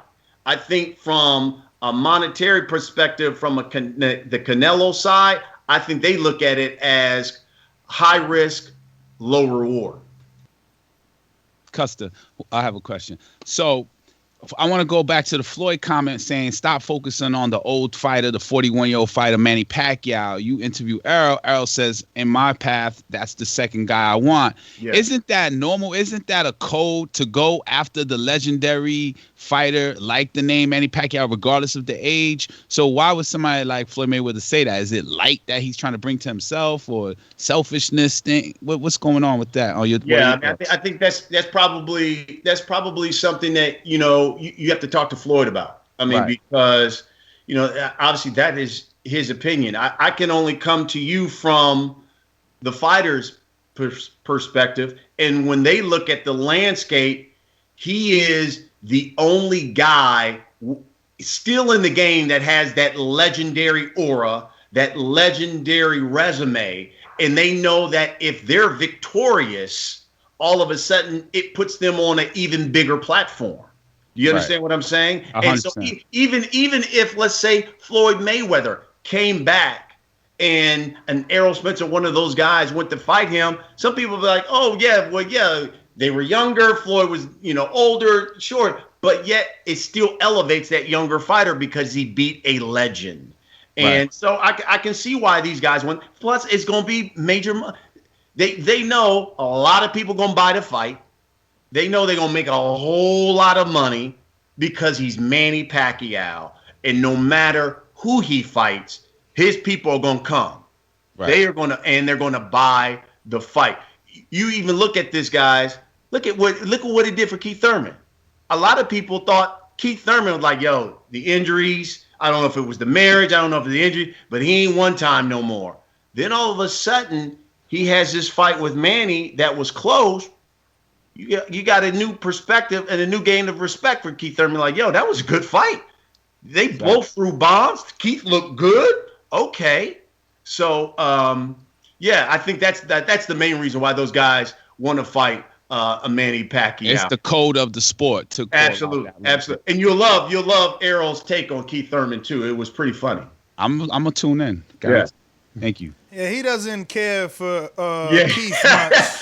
And I even asked, I was like, yo, I think that would be an interesting fight. And he shut that down with the quickness. Oh, You man. know, Earl seems to be an emotional guy because he was 14-0. Like, Yeah. I don't see him giving any 14-0 guys a shot either. He's got his eyes on Pacquiao and the Dannys that represent big fights, which is what Thurman did. But we got a few questions from the people. Yep. First one is from Lidslow in Decatur, Georgia, says, what it do, Brian? If you had a fight of your choice, who would you as a fan want to see fight? Wow. Yeah, I think for me right now, I'm like most other people. I would love to see Errol and Terrence Crawford. I think, to me, that's an insatiable fight. I think right now I'd love to see, Tyson Fury, Anthony Joshua. I'd love to see Joshua and Deontay Wilder. I think I want to see those guys fight. And you raised the Charlo Canelo. I think that's a fantastic fight. I'd love to see those. Those are like high on my hit list right now. All right. We have Jay from Orlando who says, who are some of your favorite fighters to interview and why? That's a great question. Fantastic. I think Errol is right up there. I love him because he has that perception of just being a good old Southern boy, nice, low key. But I tell you what, Errol Spence will tell you exactly what's on his mind, doesn't mince words, and he doesn't give you just PC type answers. He's going to tell you the truth, and maybe that's why his moniker is the truth. For him, I think I really enjoy talking to him. But there's a lot of guys. I think Mikey Garcia is a guy that I thoroughly, because he is like an intellectual type of guy, and you walk away from there like, wow, this young man's really got a good head on his shoulders. So those guys, a couple of guys off the top of my head who I've always enjoyed sitting down and interviewing as well. But there's a lot of guys who've gone through some trauma in their life, and listening to them, you kind of get an understanding of maybe why they behave the way they do and some of the things they did. Like when I had to go to Baltimore and sit down with Tank Davis, I spent an hour with him and talking with him. And when he gave me the intimate details of what he went through and at that home and the people that, messed with him. And then he went to his family, and I think it was his uncles that he went to, and they really only took him in from the home because they were getting government subsidies, money, and his uncle would wake him up in the middle of the night and beat him. It was like, wow. You could see, you can have an understanding of maybe why he does some of the things out of the ring because of what he's gone through as a child. And I'm certainly not condoning anything, but I'm saying you have an understanding of, okay, I can see the trauma that he's experienced as a baby and as a youngster that has basically, he's never had counseling or never had anyone to talk to about it. And just hearing him be honest and tear up about that, it was really revealing. We have George Foster in the UK that says, would Chris Eubank Jr. be the toughest fight of Jamal Charlo's career, and how interested would you be in this fight? Yeah, I mean, I think that's a fight that Showtime wants to put on. They want Charlo Eubank Jr. to fight. They want to put that kind of fight on. I think it's good for Eubank Jr. that he's working with Roy Jones Jr. And, he's got a new trainer now, and he's been here working out. So I think it would be a really, really good fight. And I hope Showtime gets it and that we can put it on for the fans. All right. We have Majid in Florida says, how do you feel about the WBC not reinstating Franchon Crews DAZN her belt back? Yes. Listen, don't get me started on some of these, whether it's the WBC, whether it's the IBF, or whether some of these champions and super champions and designations. I just think it's nonsensical. And I think I'm hoping at some point that we can just have one champion from these belts, and it's a shame. But I hope one day we can get to a point where I think it was, who was it, Ray Mancini, who when he made the joke about how many worlds do we have? I mean, let's just get back to just having one belt, one champ. I think that would be a lot better for us. All right, we have Tracy that says, literally just heard you were being interviewed. Literally just heard you will be interviewing Bud. Can you please question him extensively on Porter? We want that fight. Only other option is Ugas. No Brook or anything else. Okay. I'll make sure to ask him about. I'm really looking forward to it because, and look, to his credit, I think his people were like, "Wow, you want to talk to Terrence Crawford? He would like to talk to you." And I was like, "Absolutely." I hate the politics game of boxing. I love the sport, and I don't care if Top Rank, I don't care if Golden Boy, I don't care who's your promoter. I love the sport. I love talking to all of those guys because I do love the sport, and I'm really looking forward to talking to Terrence Crawford because it's going to be my first opportunity to do so. I've always loved what he's done in the ring, and yeah, I'll ask him about Porter because I think he's going to have a whole lot to say about the competition that he's facing, the competition that he wants to face going forward. Definitely. How was that Ice Cube interview, man? I seen that you. Yes. I'm like, wow, you're getting some fantastic guests. I seen Michael Blackston as well. Yeah. Hey, now, let me tell you something. I'm happy it's a podcast and that a network hasn't picked this up just yet. Now, look, I'd love for a network to pick this up, but it would have to be Showtime After Dark if they're going to air the Michael Blackston interview. Because I'm going to tell you, the first 15 minutes, he said so many curse words and tits and this and that. I mean, he said everything in that first 10 to 15 minutes. I couldn't get it. It was off the chain. And if you know anything about his social media, it's way off the chain. And Definitely. So we talked about all of that. But Ice Cube was great. We talked about Big Three. He gives us an update. I'm wearing my Big Three shirt now. He gives us an update on how they're pushing back the season. He talked about why they're pushing back the season. He talks about this reality show that they want to do in Big Three. It's kind of based off of Big Brother, but they got to play basketball games instead. He talks about that. He talked about his music career, talked about filming. He wants to do a Final Friday and whether or not Chris Tucker will actually be involved with that. He discusses that. He discusses that he's playing the role of Clarissa Shields' trainer in a new movie about Clarissa Shields. He said they had just started filming it, and when the pandemic hit and they had to break, and he had to go back to L.A., but he plays Clarissa Shields' first trainer who brought her up to the Olympics. Exactly. And so he said it was his first time playing an actual real person. And so he talks about that and a whole lot more. I think you really enjoyed NWA, the genesis of NWA. I asked him if they could be as impactful in today's times as they were back then, considering we're living in a much different time now where you have to be a lot more politically correct. There's the Me Too movement, but he answers that question about NWA. I think you really enjoy it if you love hip hop and you love movies. Is he just an actor in the movie, or is he involved in the movie with Clarissa? He is. He plays her trainer. And, listen, he had to research it. He spent some time with him out there in Flint. And like he said, they had just started. He said they had maybe gotten the first part of the film done before they had to take the break and break filming. Well, what I mean is it an Ice Cube production? Like, can we? Oh no, it's not. And he has a role in it, but okay. It's not his company that's producing it. Like what they do with the Final Friday and that type of thing. Oh, okay.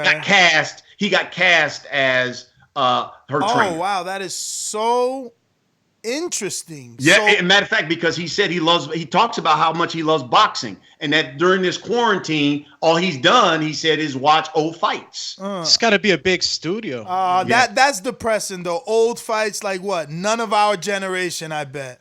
Yes, that's what he said. A lot of Ali fights, things of that nature. He said is what he's been watching. Nostalgic. Did you see how everyone reacted to the Mike Tyson 4-second clip? They got the world thinking he could beat actual heavyweights. I know, and you know, I guess Mike really is adamant about doing this kind of exhibition, and wants to do. I know they've reached out to Showtime. I mean, so you know, he's adamant about coming back and wanting to fight. They reached out to Showtime to put it on the network? Yeah, I'm sure. I mean, they've reached out to everyone. They reached out to Barry Hearn. They reached out to Showtime. They've reached out to a lot of people. They are adamant about trying to put an exhibition for Mike on television. Yeah, we spoke to Impact Networks exec, and he said they reached out to him too. Yes. So, yeah, that's I guess. Look, man, I would not mind Mike coming back for an exhibition. Just, you know, we can't assume that he's ready for like real people after. Right, absolutely. Yeah, that's a little much. That's a little much. Mm-hmm. That's a little much. But we have 3 more here. Israel says, do you think Adrien Broner has a chance to score a $10 million payday? Also, next time in Oklahoma City, lunch on me. And obviously, he's talking about Adrien posting already 2 or 3 times on his social media and kind of, telling Al and Showtime, I want 10 million or I'm not coming back. Yes.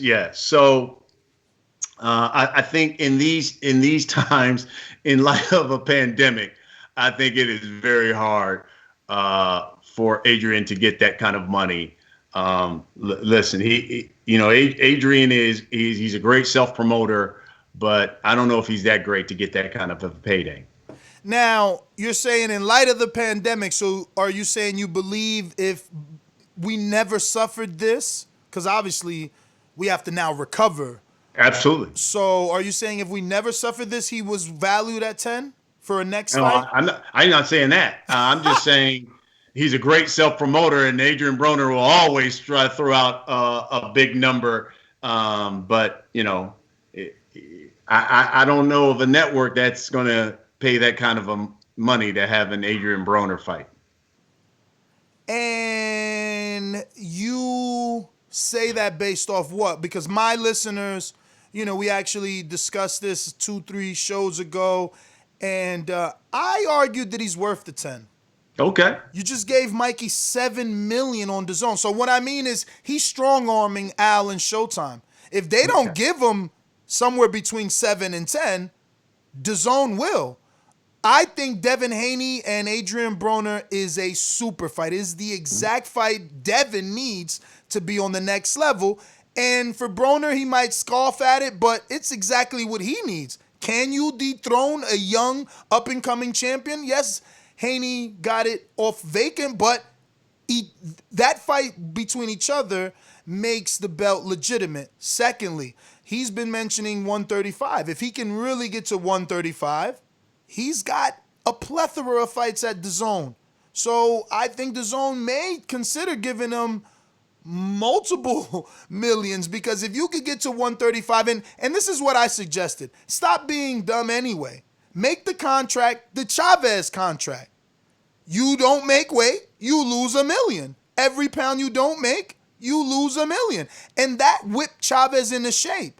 I mean, he's ended up still missing weight, but the opponent is happy, and the fight goes on. But yeah, I think that, Broner, Ryan Garcia, whether they do it at 135, where Garcia is at now, or 140, huge fight. I think that if you don't give Broner the money, you can find yourself in a situation where he's on the other side making huge fights with other people.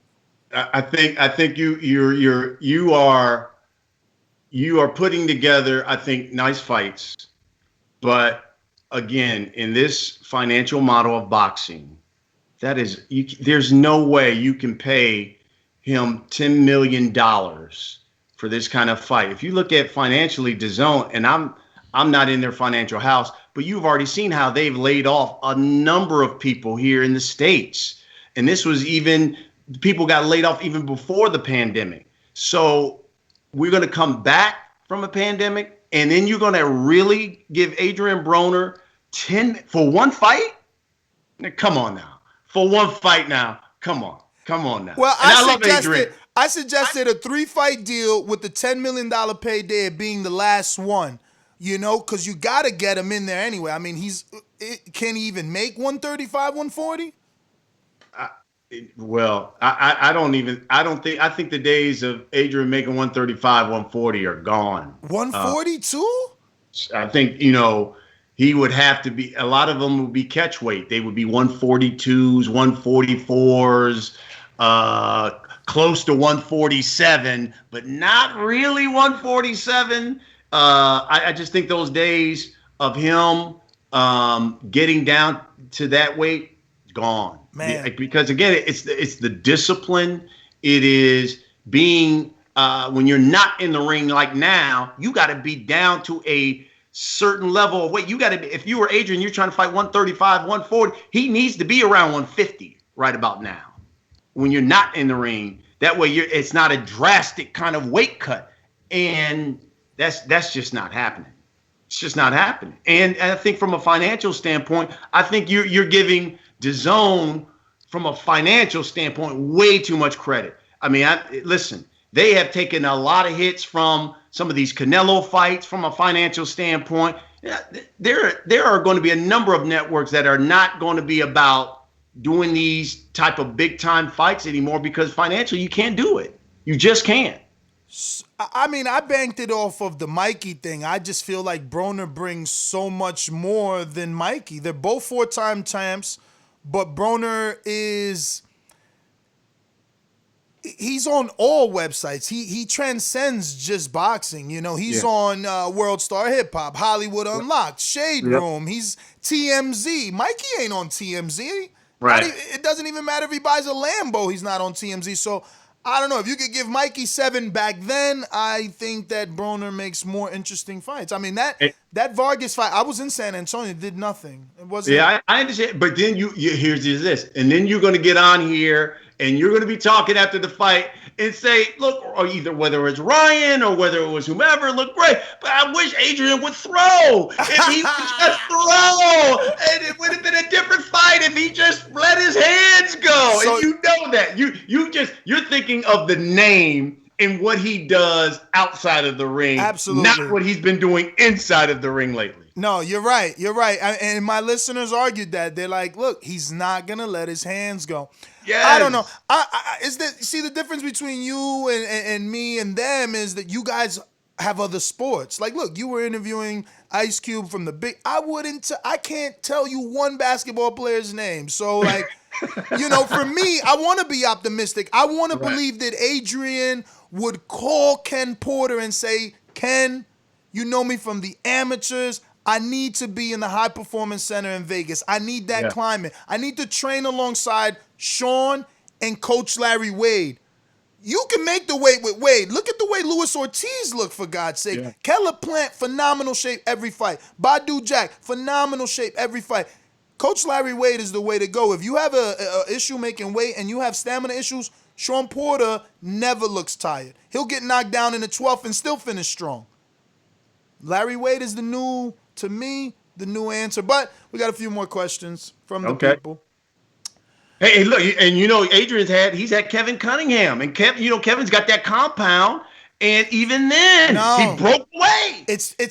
That's the bad. I mean, just like Vegas is back, because Vegas is a Sin City. It's too close for Broner, and so was Miami. Yes, and that's where he went. He went AWOL on him for he couldn't take it. He was like, Kevin's got me locked down. I can't. In the middle of the night, he escaped. No, you gotta treat him. Unfortunately, you gotta treat him like a dope fiend. Keep him locked in the house, because he's a commodity. I swear, I still believe in Broner. I do. I mean, you can hear it in my voice. I can hear it in you. We got Victor Banuelos, who says, what 2 or 3 fights does Jamal Charlo need to make in order to garner the attention of someone like a Canelo? Yeah, I think that's a great question, man.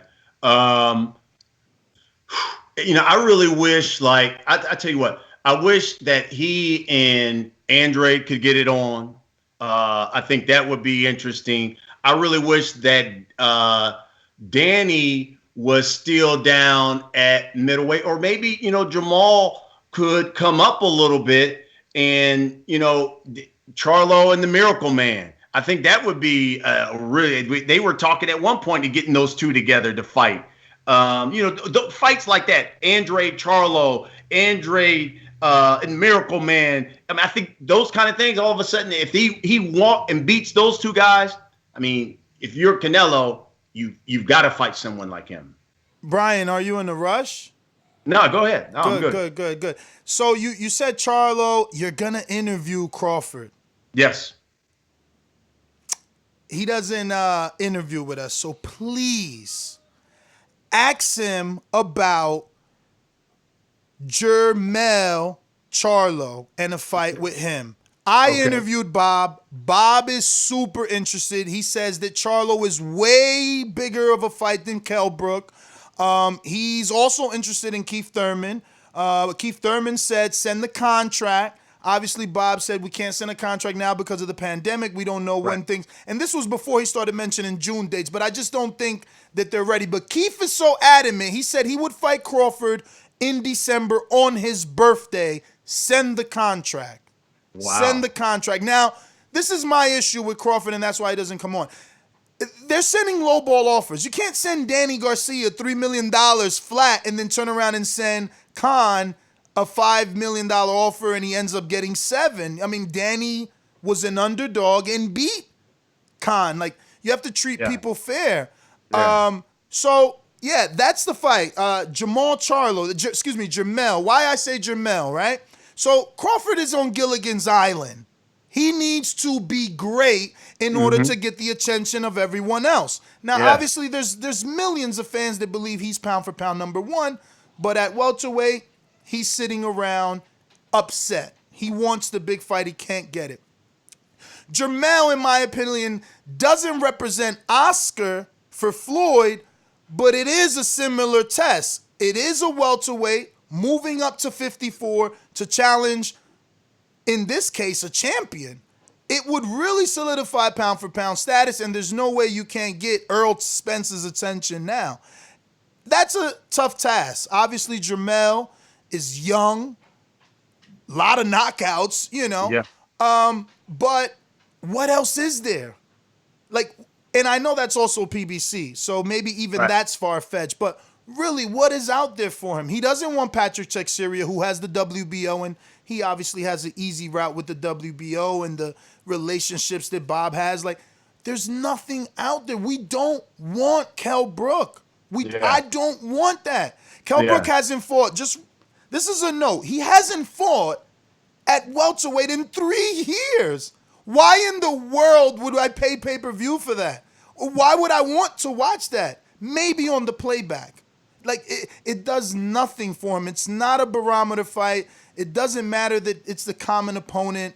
He's too far removed from welterweight. Now, if he wants to make it interesting, here's the angle.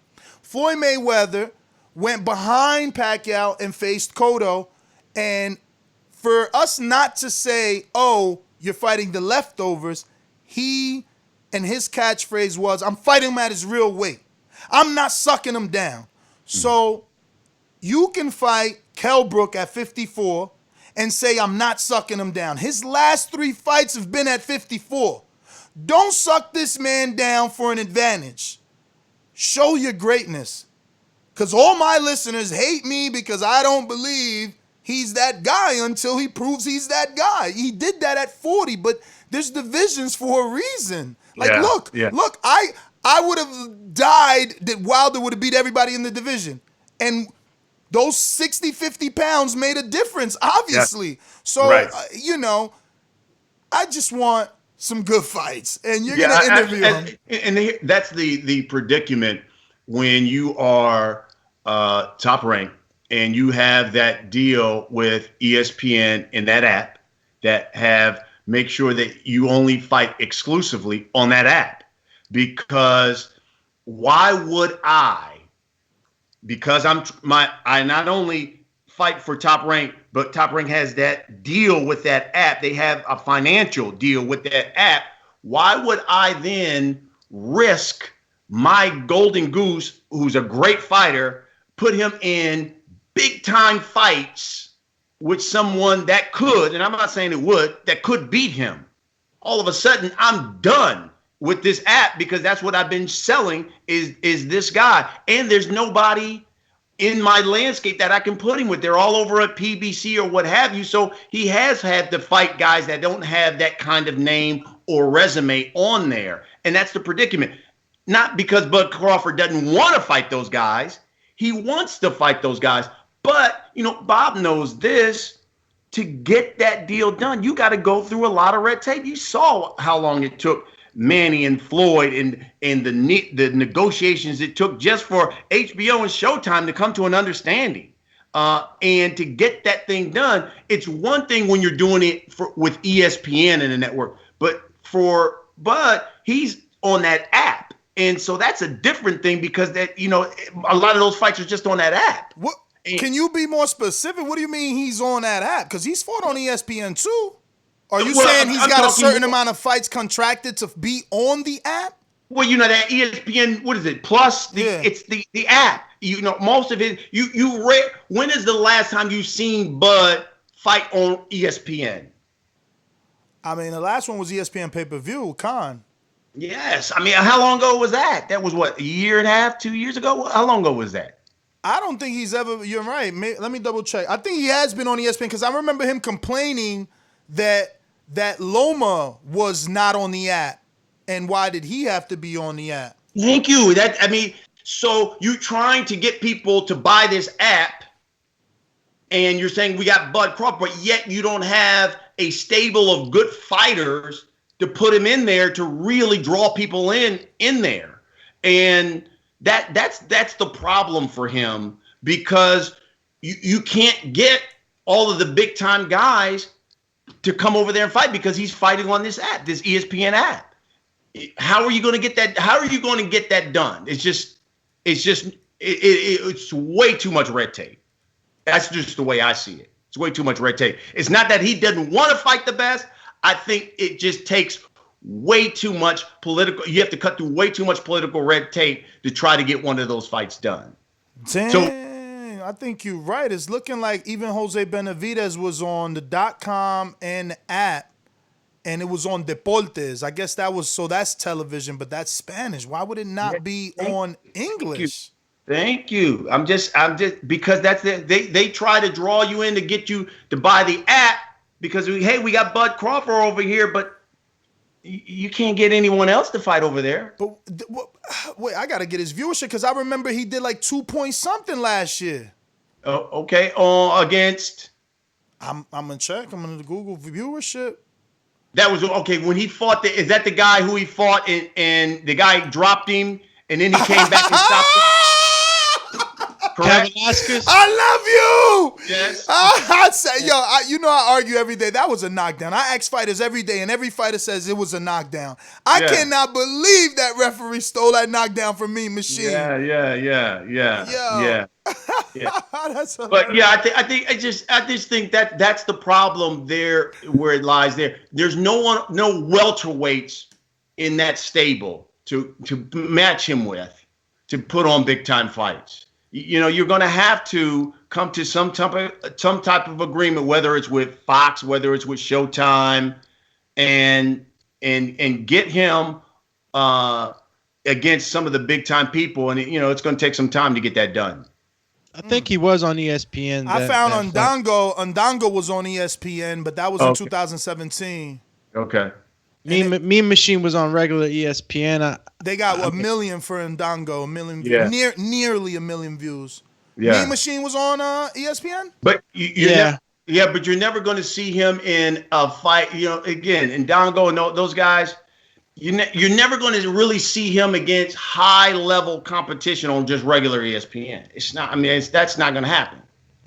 I mean, I guess I can't say Fox isn't doing that because Danny Thurman was on Free TV and so was Thurman. Now Porter. Fox is different. Fox is now they're gonna definitely have their pay-per-views, but they're also going to put some of these guys on regular Fox network television because they know they can sell that. Well, generally they can sell it through college football, promote it through college football, NFL, that type of things, and they know that it's going to be a main event and that it's going to draw big-time numbers for them. My listeners are saying, Brandon in Cincinnati is saying that Jeff Horn was the only fight on the app, and he's a bud tender is what I like to call it. Okay. Well, yeah, we'll see. We'll see going forward. All right, we got some more from the people. English Pro says, I want boxing under one roof. I think it'll make the sport better. Take it to higher heights. Make it less bureaucratic. I'm sorry, I can't pronounce it. And allow fighters to be taken care of after retiring. Could or would something like this ever happen eventually? Too much money. Networks have a vested interest in making money, and everybody wants their piece of the pie. And they've seen, when people used to talk about the sport is dying and is dead, they've seen how combat sports can make you a lot of money, and obviously they want their piece of the pie. So yeah, every network's going to have their own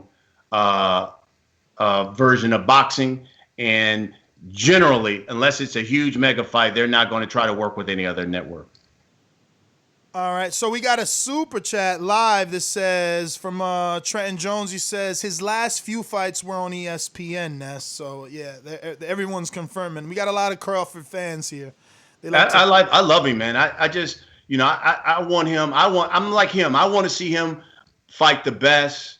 I just think that they are hampered by that deal with ESPN, and there's no welterweights of significance in that stable over there. So who can he fight? He's got to come over and try to work out a deal with another network to get the big time fights. We have Intrigue in Atlanta says Jerome Boots Ennis has went. Yo, this guy's copy paste with this question. He loves Ennis. Whoa. Jerome Boots Ennis has went on record stating that he is ready to fight all the champions in the welterweight division. If Jerome Boots Ennis versus Terrence Bud Crawford happens down the line, who do you have and who do you favor? Who do you favor to win that fight and why? And do you think it is possible to see Broner versus Boots fight on Showtime? Since Boots is in need of a big fighter, Broner would be the perfect opponent for him, in my opinion. No, that's good. I mean, listen, Boots, I will tell you this. I've had the opportunity to talk to him a couple times, and he feels like he's ready. And it's hard to argue with the young man. I remember talking to a young Danny Garcia, a young Errol Spence, and they all said the same thing. I'm ready. I want these guys. I want the big fights. I want to fight these guys. They're all avoiding me. And that's how Jerome Boots Ennis feels. I think those would be really, really good fights. Ness, if it was up to you, you would probably put Boots against Broner and play Broner $10 million to take that fight. I don't know if Adrien wants that young stud, man. But I would love to see Boots step up the competition. I think he does. I think it's more of his management team. I think people have to understand a lot of times it is not the fighter. It is the management team that's trying to hold the reins on these guys because it's their management. They trying to make as much money too. And they just trying to take it by step, by step, by step.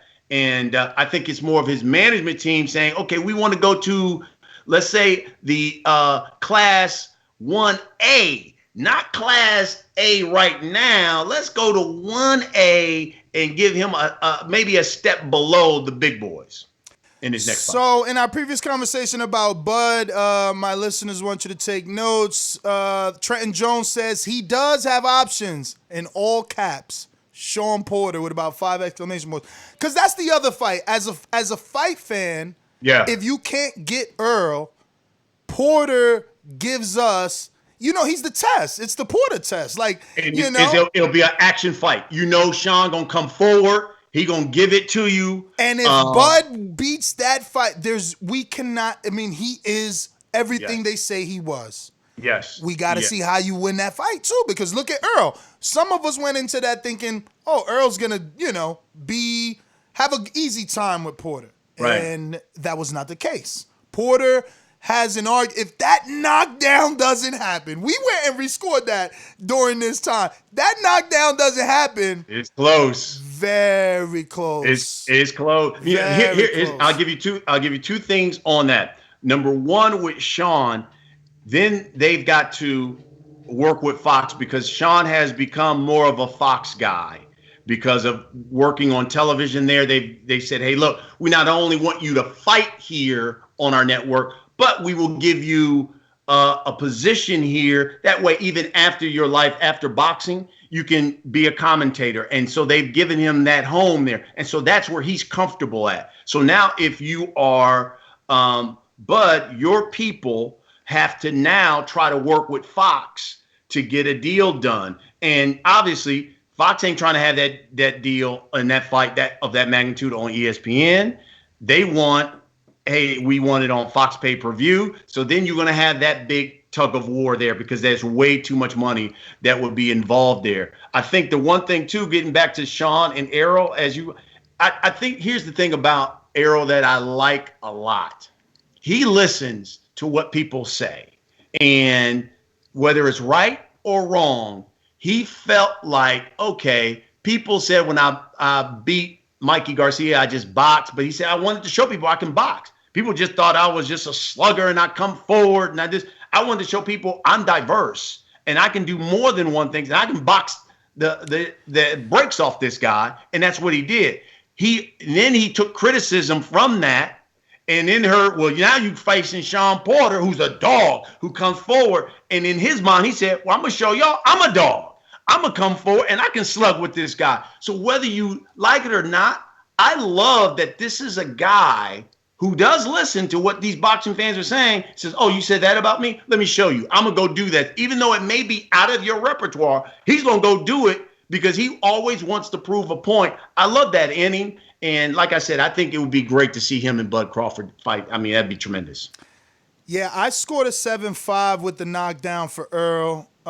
So still tight, man. Yeah. We had another super chat from Trenton Jones again. He says, Porter won that fight. Showtime. Hey, let me tell you something, man. Sean looked great. And I think and I watched the fight, I want to say about a month ago, when Sean got knocked down and he got back up, he had that look on his face like, I think I just lost this fight right there. When he got up, watch that was it. That was it. Got up. No, reality set in. I mean, listen, it's that he fights. I can't say. All right, it doesn't look like Frazier, but it reminds me of Frazier because he's just all those left, front hooks, back hooks. He just. His style takes a tremendous amount of discipline, believe it or not, and sometimes holding back in that heat of fire, being careful just kind of goes out the window, and you're just like in go mode. That's when you're open to shots in that style. Earl got away with a lot of low blows. Yeah, he did. Of early rounds, he was trying to make a statement that you're not gonna bully me, right? And he snuck in so many low blows. So who knows what sort of toll that took on Sean, but I would pay top dollar for Crawford Porter. Like, that is the test. Not Thurman. Thurman is, we just had him 2-3 weeks ago. He's still recovering. He needs a tune-up. He'll take it in December because obviously the offer, but like, Porter's healthy. Yeah. And, even Ugas is not the test. I know Ugas had a good fight with Porter, but if you're Porter, you just got out of the ring with Thurman, Danny, Earl. It's not Earl, but you're looking forward to Earl. It was difficult to get up for Ugas, Yeah. I don't know, but we still have a few more. Do you still have time? Yeah. Go ahead, man. All right. We left off at Intrigue. We got J-Mac in the New Orleans says, if Errol Spence and Terrence Crawford fought, who you putting your money on? I got 500 on Crawford. What's up? That's a great question, man. Great question. I'm just going off the top of my head right now. You know, you generally, I hate giving predictions. You know, I like to see what Errol's going to look like when he comes back. But, you know, I can only go by what I've seen. And I've been in, he's given me the opportunity to come to his camps a couple of times. And I've seen the way he trains. I've seen him spar heavyweights. I think if Errol is back to being the old Errol, I would give Errol the advantage, but you know I haven't had the opportunity to see, but because I can only go by what I've seen, so I haven't had the opportunity to see Bud in training camp to see how he trains. I know he's a phenomenal fighter. I think if they're both at their peak, I would give the nod to Errol right now, but you know I think that's why we all want to see him fight. To answer that question. Yeah, I mean, I'm banking on Earl being the bigger man, but he has to be the Earl of old. Like you said, I love everything I heard in the new podcast he did with Showtime. I don't know. Matt Barnes. Yeah, Barnes. I don't know. I know they're athletes. I don't watch that, but I watched it because Earl was there. Yeah. And the fact that, like you said, he's listening to what people are saying and it's motivating him excites me. It lets me know that he wants to return to the Earl of old, but the issue is always going to be Crawford never did any of the stuff that Earl did. So, yes, he's the smaller man, but is he just the better conditioned man like Floyd has always been? Floyd was a guy that didn't, party, didn't, put anything in his, and that's Crawford. Crawford goes fishing and stuff like, he's got to be 100% in that fight. Yeah, and you'll see in the interview too where Errol even admits that once, especially he talked about once he beat Sean, and just he said, I wasn't as focused. He was feeling himself. Yes, out of the ring, he said I was enjoying myself a little bit too much, and even the stuff he said he had to go through for the night of the weigh-in for the Mikey Garcia fight. I was like, wow, you did that? And you can still put on that kind of performance? And he was like, yeah. So it was like really, I think you really enjoyed it. Yeah, you see, that's where we differ. I felt like he should have stopped him. Mm-hmm. I was against that fight. Earl doesn't interview with us either because of that. I did not think.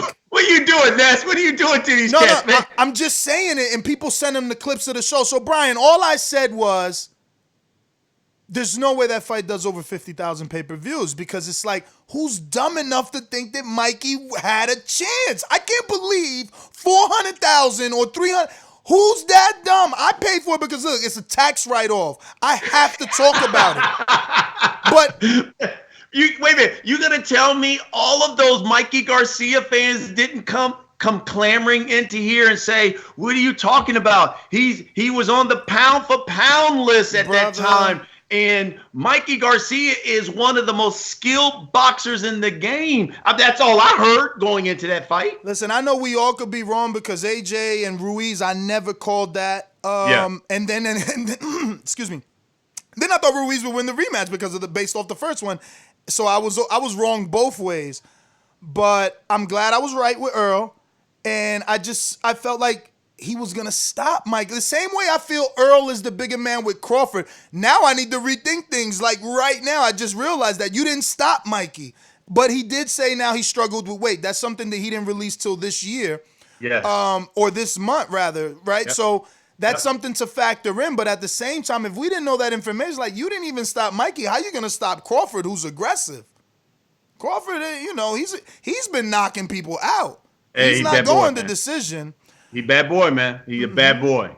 That's the fight. But we got Steve in Chicago. Only 1, 2, 3, 4 more, I believe. Mm-hmm. Steve in Chicago says, do you believe there will be more pay-per-views or less coming out of COVID since there won't be any gate revenue?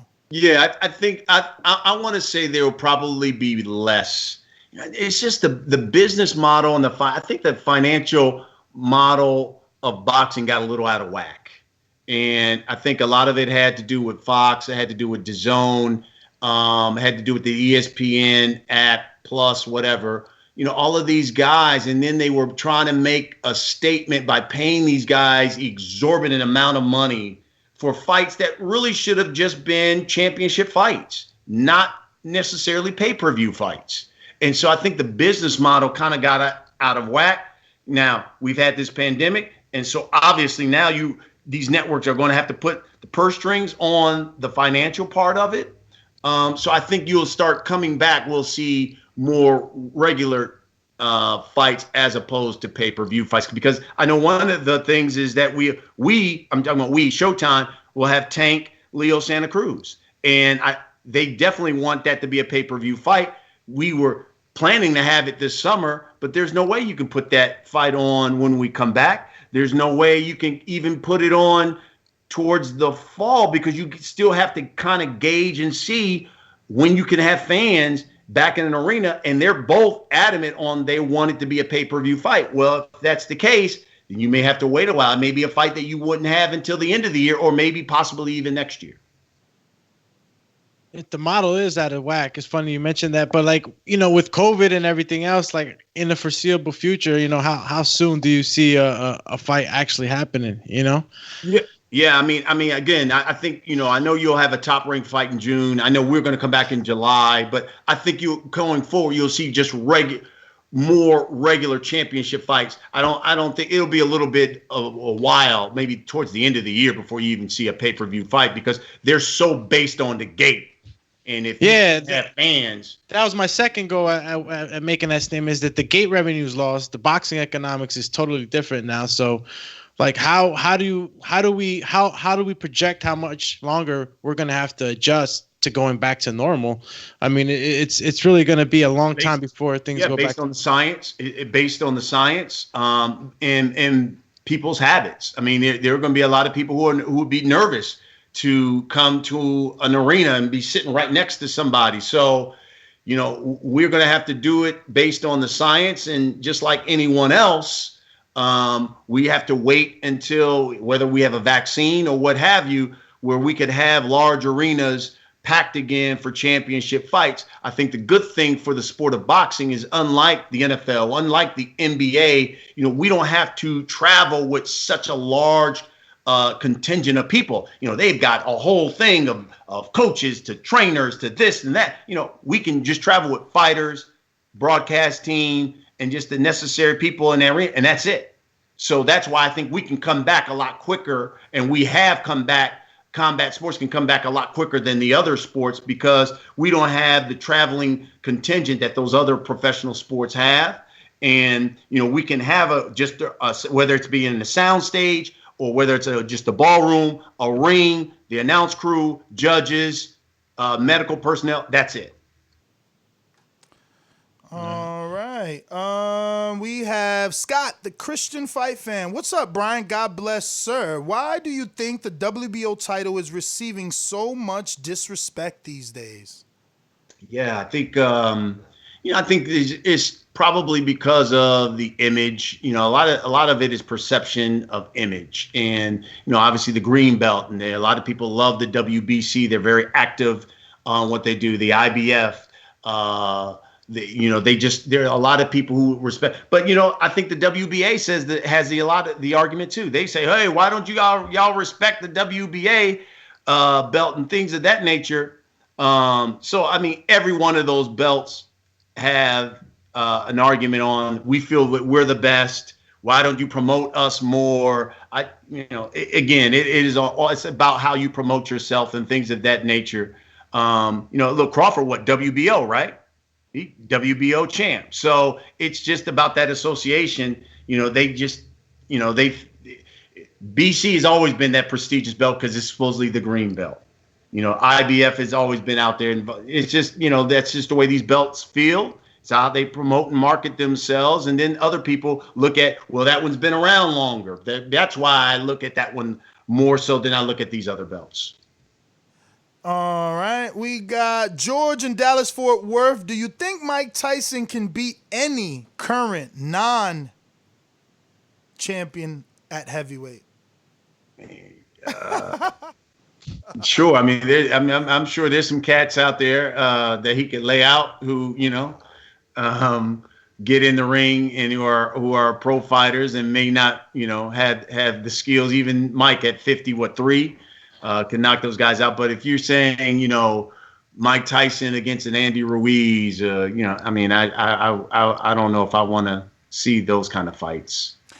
How did you react when you seen Mike Tyson versus Shannon Briggs? It was a rumor that it was official, and the internet went crazy. Crazy. I mean, Shannon Briggs is, Shannon Briggs is a character, man. And first of all, Shannon always is looking yoked up. That's number one. So Shannon always in shape. Look, if you gonna put on an exhibition, absolutely put them cats, because Shannon gonna throw. And the way Mike looked in that little clip, I think that would be an entertaining exhibition between those two guys. Now you see Evander getting in shape as well. So, yeah, I wouldn't mind seeing a nice exhibition between Mike and Shannon. Yeah. No, I bit right into the. Come on, man. You would love that. The way Shannon always in shape, man. I was so depressed after I found out that was a fake account, and everybody because I was just like, no, why you do that to us? All the nostalgic fans came out. Definitely. Absolutely. Only 2 and we're done. Boston Jared says, who would you pick in a fight at 160 between Demetrius Andrade versus Canelo or Andrade versus Charlo?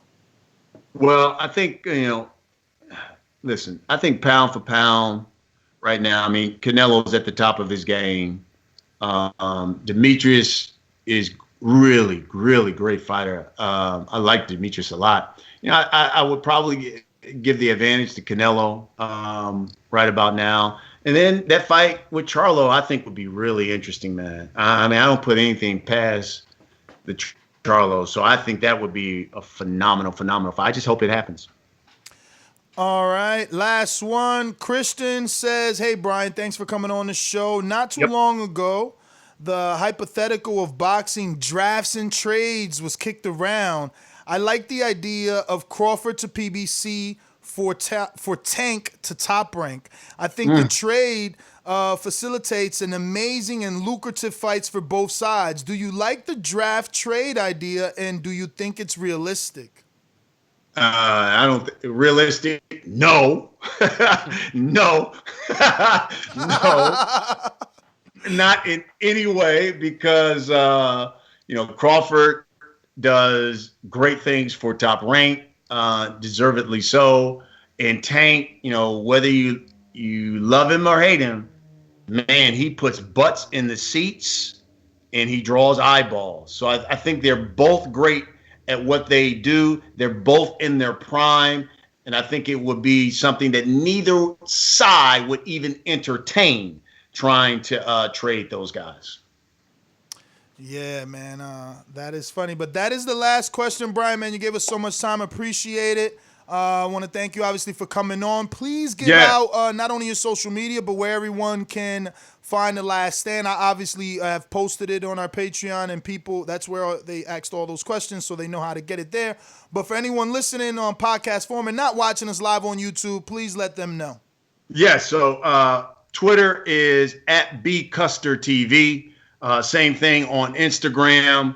Make sure you check out The Last Stand podcast. You can hear it on all the streaming services, Spotify, Apple Podcasts, all that. It's on YouTube. We have our own channel. It's The Last Stand podcast with Brian Custer. I'm happy I got it here on the Boxing Voice. So I should have like 10,000 subscribers coming off of this, because I know how many people watch and listen to you, Ness, and listen to this thing. So, yeah, go to YouTube, Last Stand podcast with Brian Custer. The website is laststandsports.com, and we just want thousands upon thousands of people to subscribe. Hit me on Twitter, hit me on Instagram, but subscribe to that YouTube channel, because we're trying to blow this thing out of the box. And you can also support the show too through the website. But we always, you tell us who you want to hear from, and I'm gonna have my best to get them coming up. It'll be Ice Cube next week. After that, you're gonna see Errol Spence. You're going to see Jay Wright, the head coach of Villanova. After that, we got Dusty Baker. We've already interviewed him. Next week, we're doing Terrence Crawford. I can't wait for that. And then you hit me up and tell me who you want me to go after, and we will get them, and we will interview them on the Last Stand podcast. All right, I've just posted the link to your YouTube channel on our live feed there. So anyone in the live chat, you guys can just click on the link and subscribe. I just subscribe and hit that notification bell so that I get every, because I'm going to have to do a show as soon as you talk to Crawford. whatever juicy quotes, we're going to be echoing those things around here. But Brian, man, thank you once again for coming on, and best of luck with the podcast. Can't wait to get you back. I appreciate you, my brother. Y'all be good and y'all be safe, more than importantly. Thank you, Definitely, Brian. man. Thank you. All right. Oh, man, that was a great interview. Yo, I was super good, man. Doing two things, man. I was texting in the back and then the questions and refreshing. You guys, a lot of you late guys out here, man. Yo, Ness, refresh. Yo, get your question in, man, ASAP. Make sure your notification is active on Patreon. There's a video that shows you how to put those notifications on so you get notified every time we drop a post. No different than right here on YouTube. Make sure you hit that notification bell so you know every time we go live. Obviously, we do fantastic interviews, and you want to be a part of those during the live. We're going to go out to the callers. Just a reminder, we're talking that Tyson Fury said he ain't giving Wilder 10 or 2 mil to step aside. He'd rather step back in the ring with him and beat him one more time. His exact words were, I'd rather give him a battering. So, yeah, we're going to go ahead and get on out to you guys. You know the number to call in, 1-425-569-5241. Press 1 one time. Voice your opinion right here. Voice of the People Hotline. These calls are brought to you by El Camino Electrical Services, experts in electric vehicle charging stations. For consultations and turnkey installation, visit us at elcaminoelectricalservices.com. Remember to rate us 5 stars on iTunes. All right. Let's go on out to who's out here rocking out. King Born, what up? Hey, what's going on, guys? Listen, that's good. That's good for Wilder. You know what I mean? So he not Tyson out. It ain't no excuses and all that. Cool. He don't want him. He said he talking all that junk. It ain't no problem with that. Love Brian Custer. That's one of the best caller interviews you had in the past 2 months, brother. Love it and stuff. It's very good that with somebody that's, even though he's a sportscaster, he knows boxing. And like I was saying, it's going to go back to pay-per-view like it was in the 80s and early 90s. You know what I mean? Because of this COVID thing. But like I said, though, I'm Team Wilder all the way. He going to knock Tyson out and all that. I like the fact when you go to Wilder Instagram, he's low-key. He's just on the low right now. He going to do it. Know what I mean? He definitely going to do it. Like I said, love the show and everything. Everybody doing their thing. And next, when he gets to Crawford, you better call him. Call him as soon as it's over, because we got to know what's going on. You know what I mean? But like I said, For love sure, y'all. man.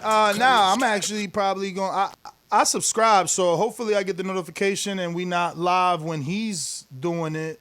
I don't know if he's uploading or he's doing lives. But yeah, hopefully I could catch it. I'm definitely gonna catch it on the playback if not live, but if it's live, I'll be there. We're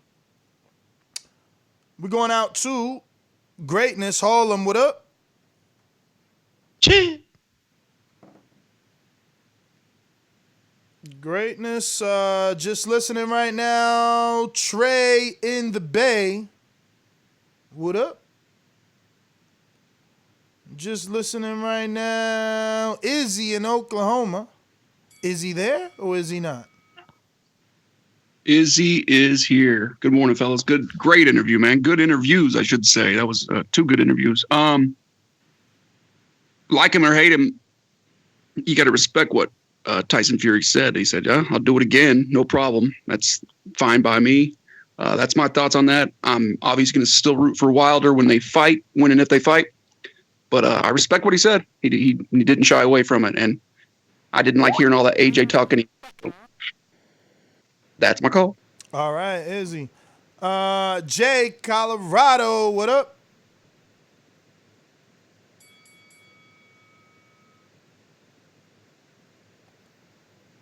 Jay, Colorado, just listening. We're going to New Orleans. You know how these bitches is in the sport. Total disrespect. Kid has no class, no style at all. I'm a gorilla, I'm a dog. I'm a dog, I'm a gorilla. The smartest thing you can do is to stay away from Derek.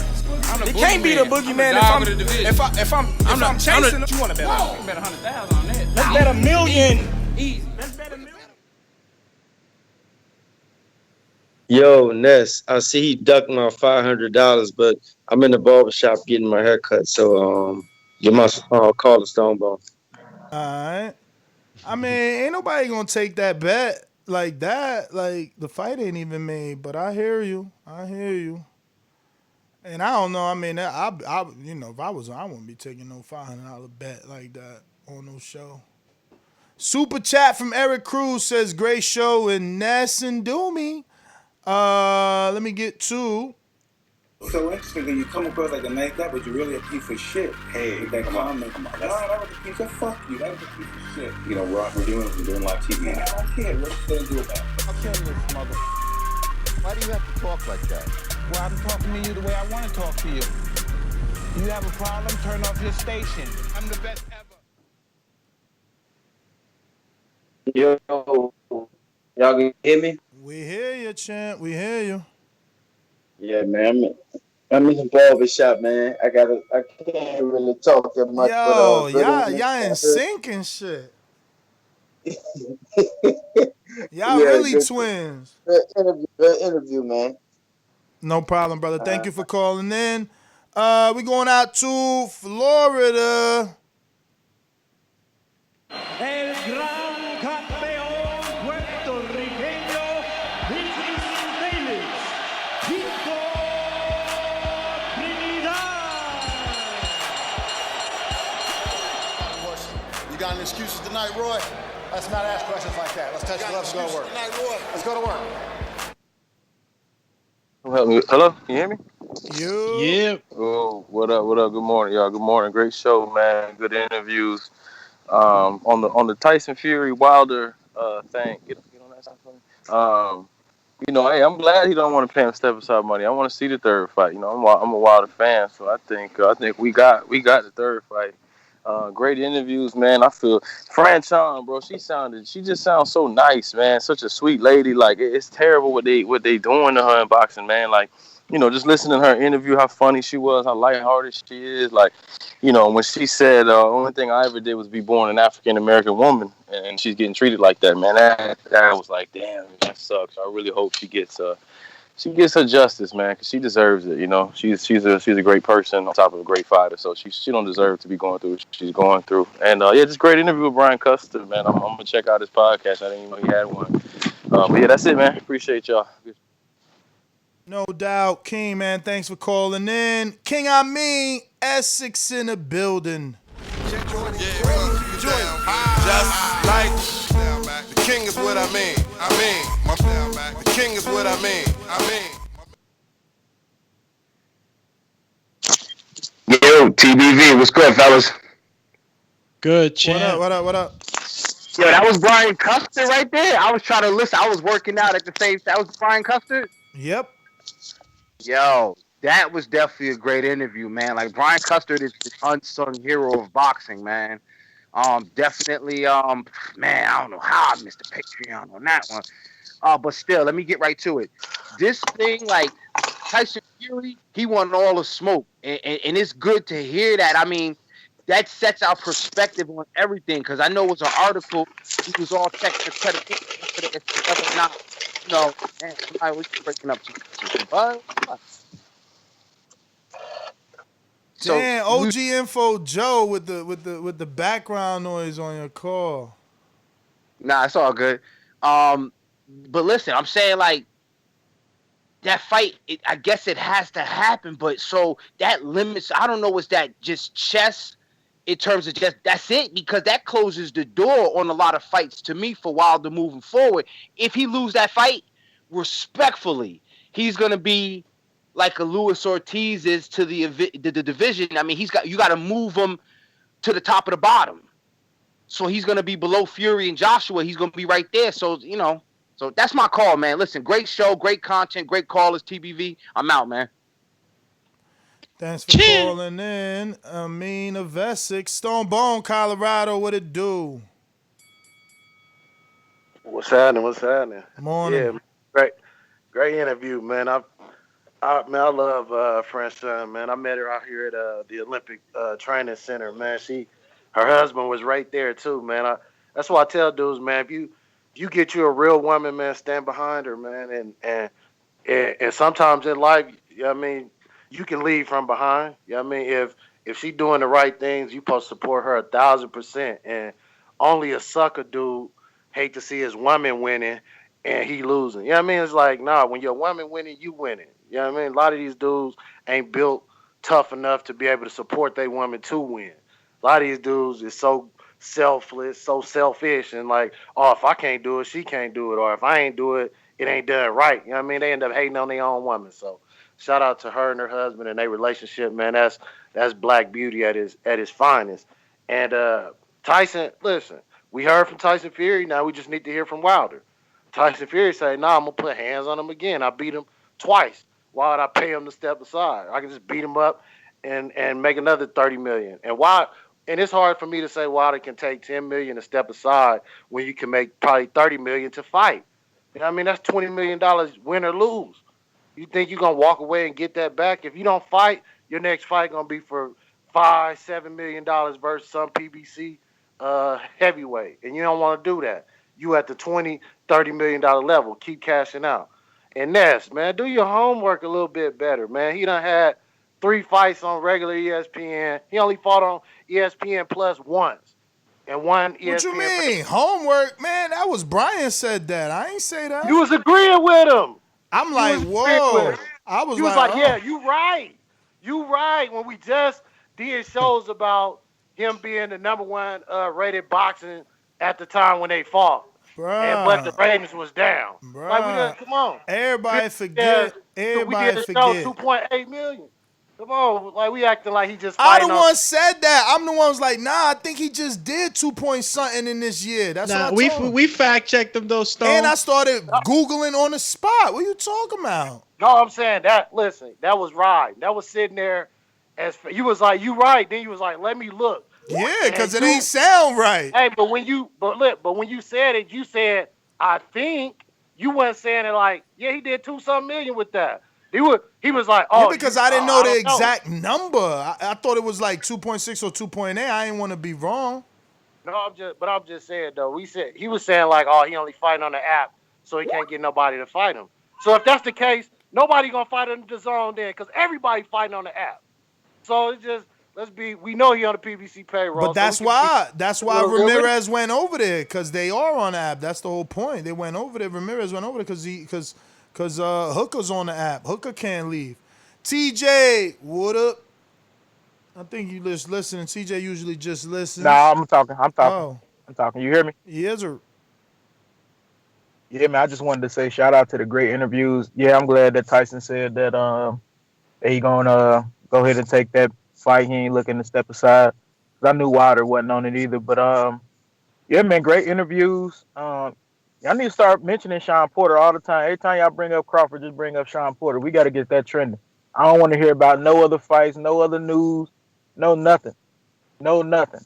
He's not a gatekeeper just because he make tough fights with people. I clearly think that he beat Spence. You know what I'm saying? So I understand the disagreement because of that knockdown. But we got to keep mentioning with that. I don't want to hear about Crawford if nothing else. No other fight. Nothing. But great interviews. Shout out to them. And I'm subscribing to their channel. So let them know that. All right. Thank you. No problem. Thank you for calling in. We had Decatur, Georgia, but looks like you, Lidge you going to press 1 or you are busy? Because if not, we going to go Brandon, Cincinnati. Oh, what's up? Can y'all hear me? Yes, sir. Yeah, shout out to you, man, for the great show. Great interview, Franchon.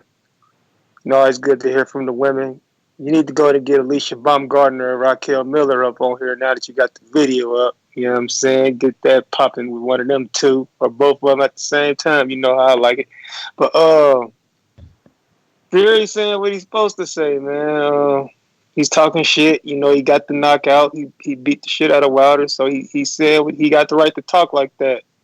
Only thing I gotta say is I disagree with my 5-star General Stonebone. He said we need to hear from Wilder. Nah, man, Wilder doing exactly what I want him to do. He ducked off in the cut, you know, laying low, staying quiet. Hopefully he working on his craft. You know what I'm saying? We don't need him to be doing too much talking. We need him to be working on his craft, getting better, so he can have a better chance in the trilogy. So yeah, I don't need to hear from him. You know, get back in the lab and work on your game, man. Get back to that level you was at in that first Vern fight, man. That's the best Wilder I feel like we ever seen, was that first Vern Wilder. So get back to that point and build on what you was doing in that fight. Other than that, man, shout out to TVV. Shout out to all my OGs, man. Info. And Essex. You know, speaking of Essex, I got a homie in Montclair I need to check up on, man. So other than that, y'all stay safe, man. Y'all have a good one. You too, champ. All right. Let me go out to Mr. Info Joe. This portion of the show we call In the Mr. Know, Info Joe. presented by my brother.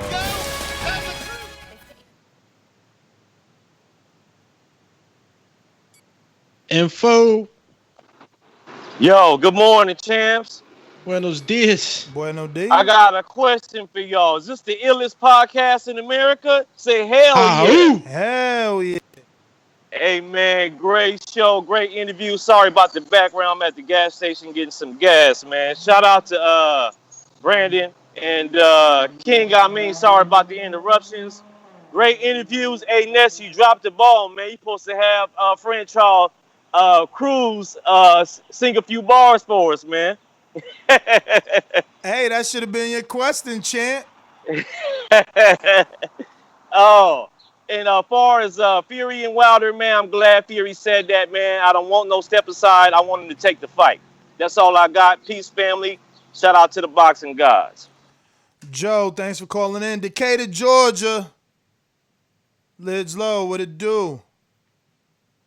Hey, everything gravy, man. Shit, just listening to the interview. Shout out to Franchon, man. She 100, right? You know, the more you keep these 100 folk on your show, bro, you gonna be solid. Not that you ain't, you know what I mean? But when you get them, you know what I mean? Then Brian came through and just killed that shit, man. Excuse me, cousin.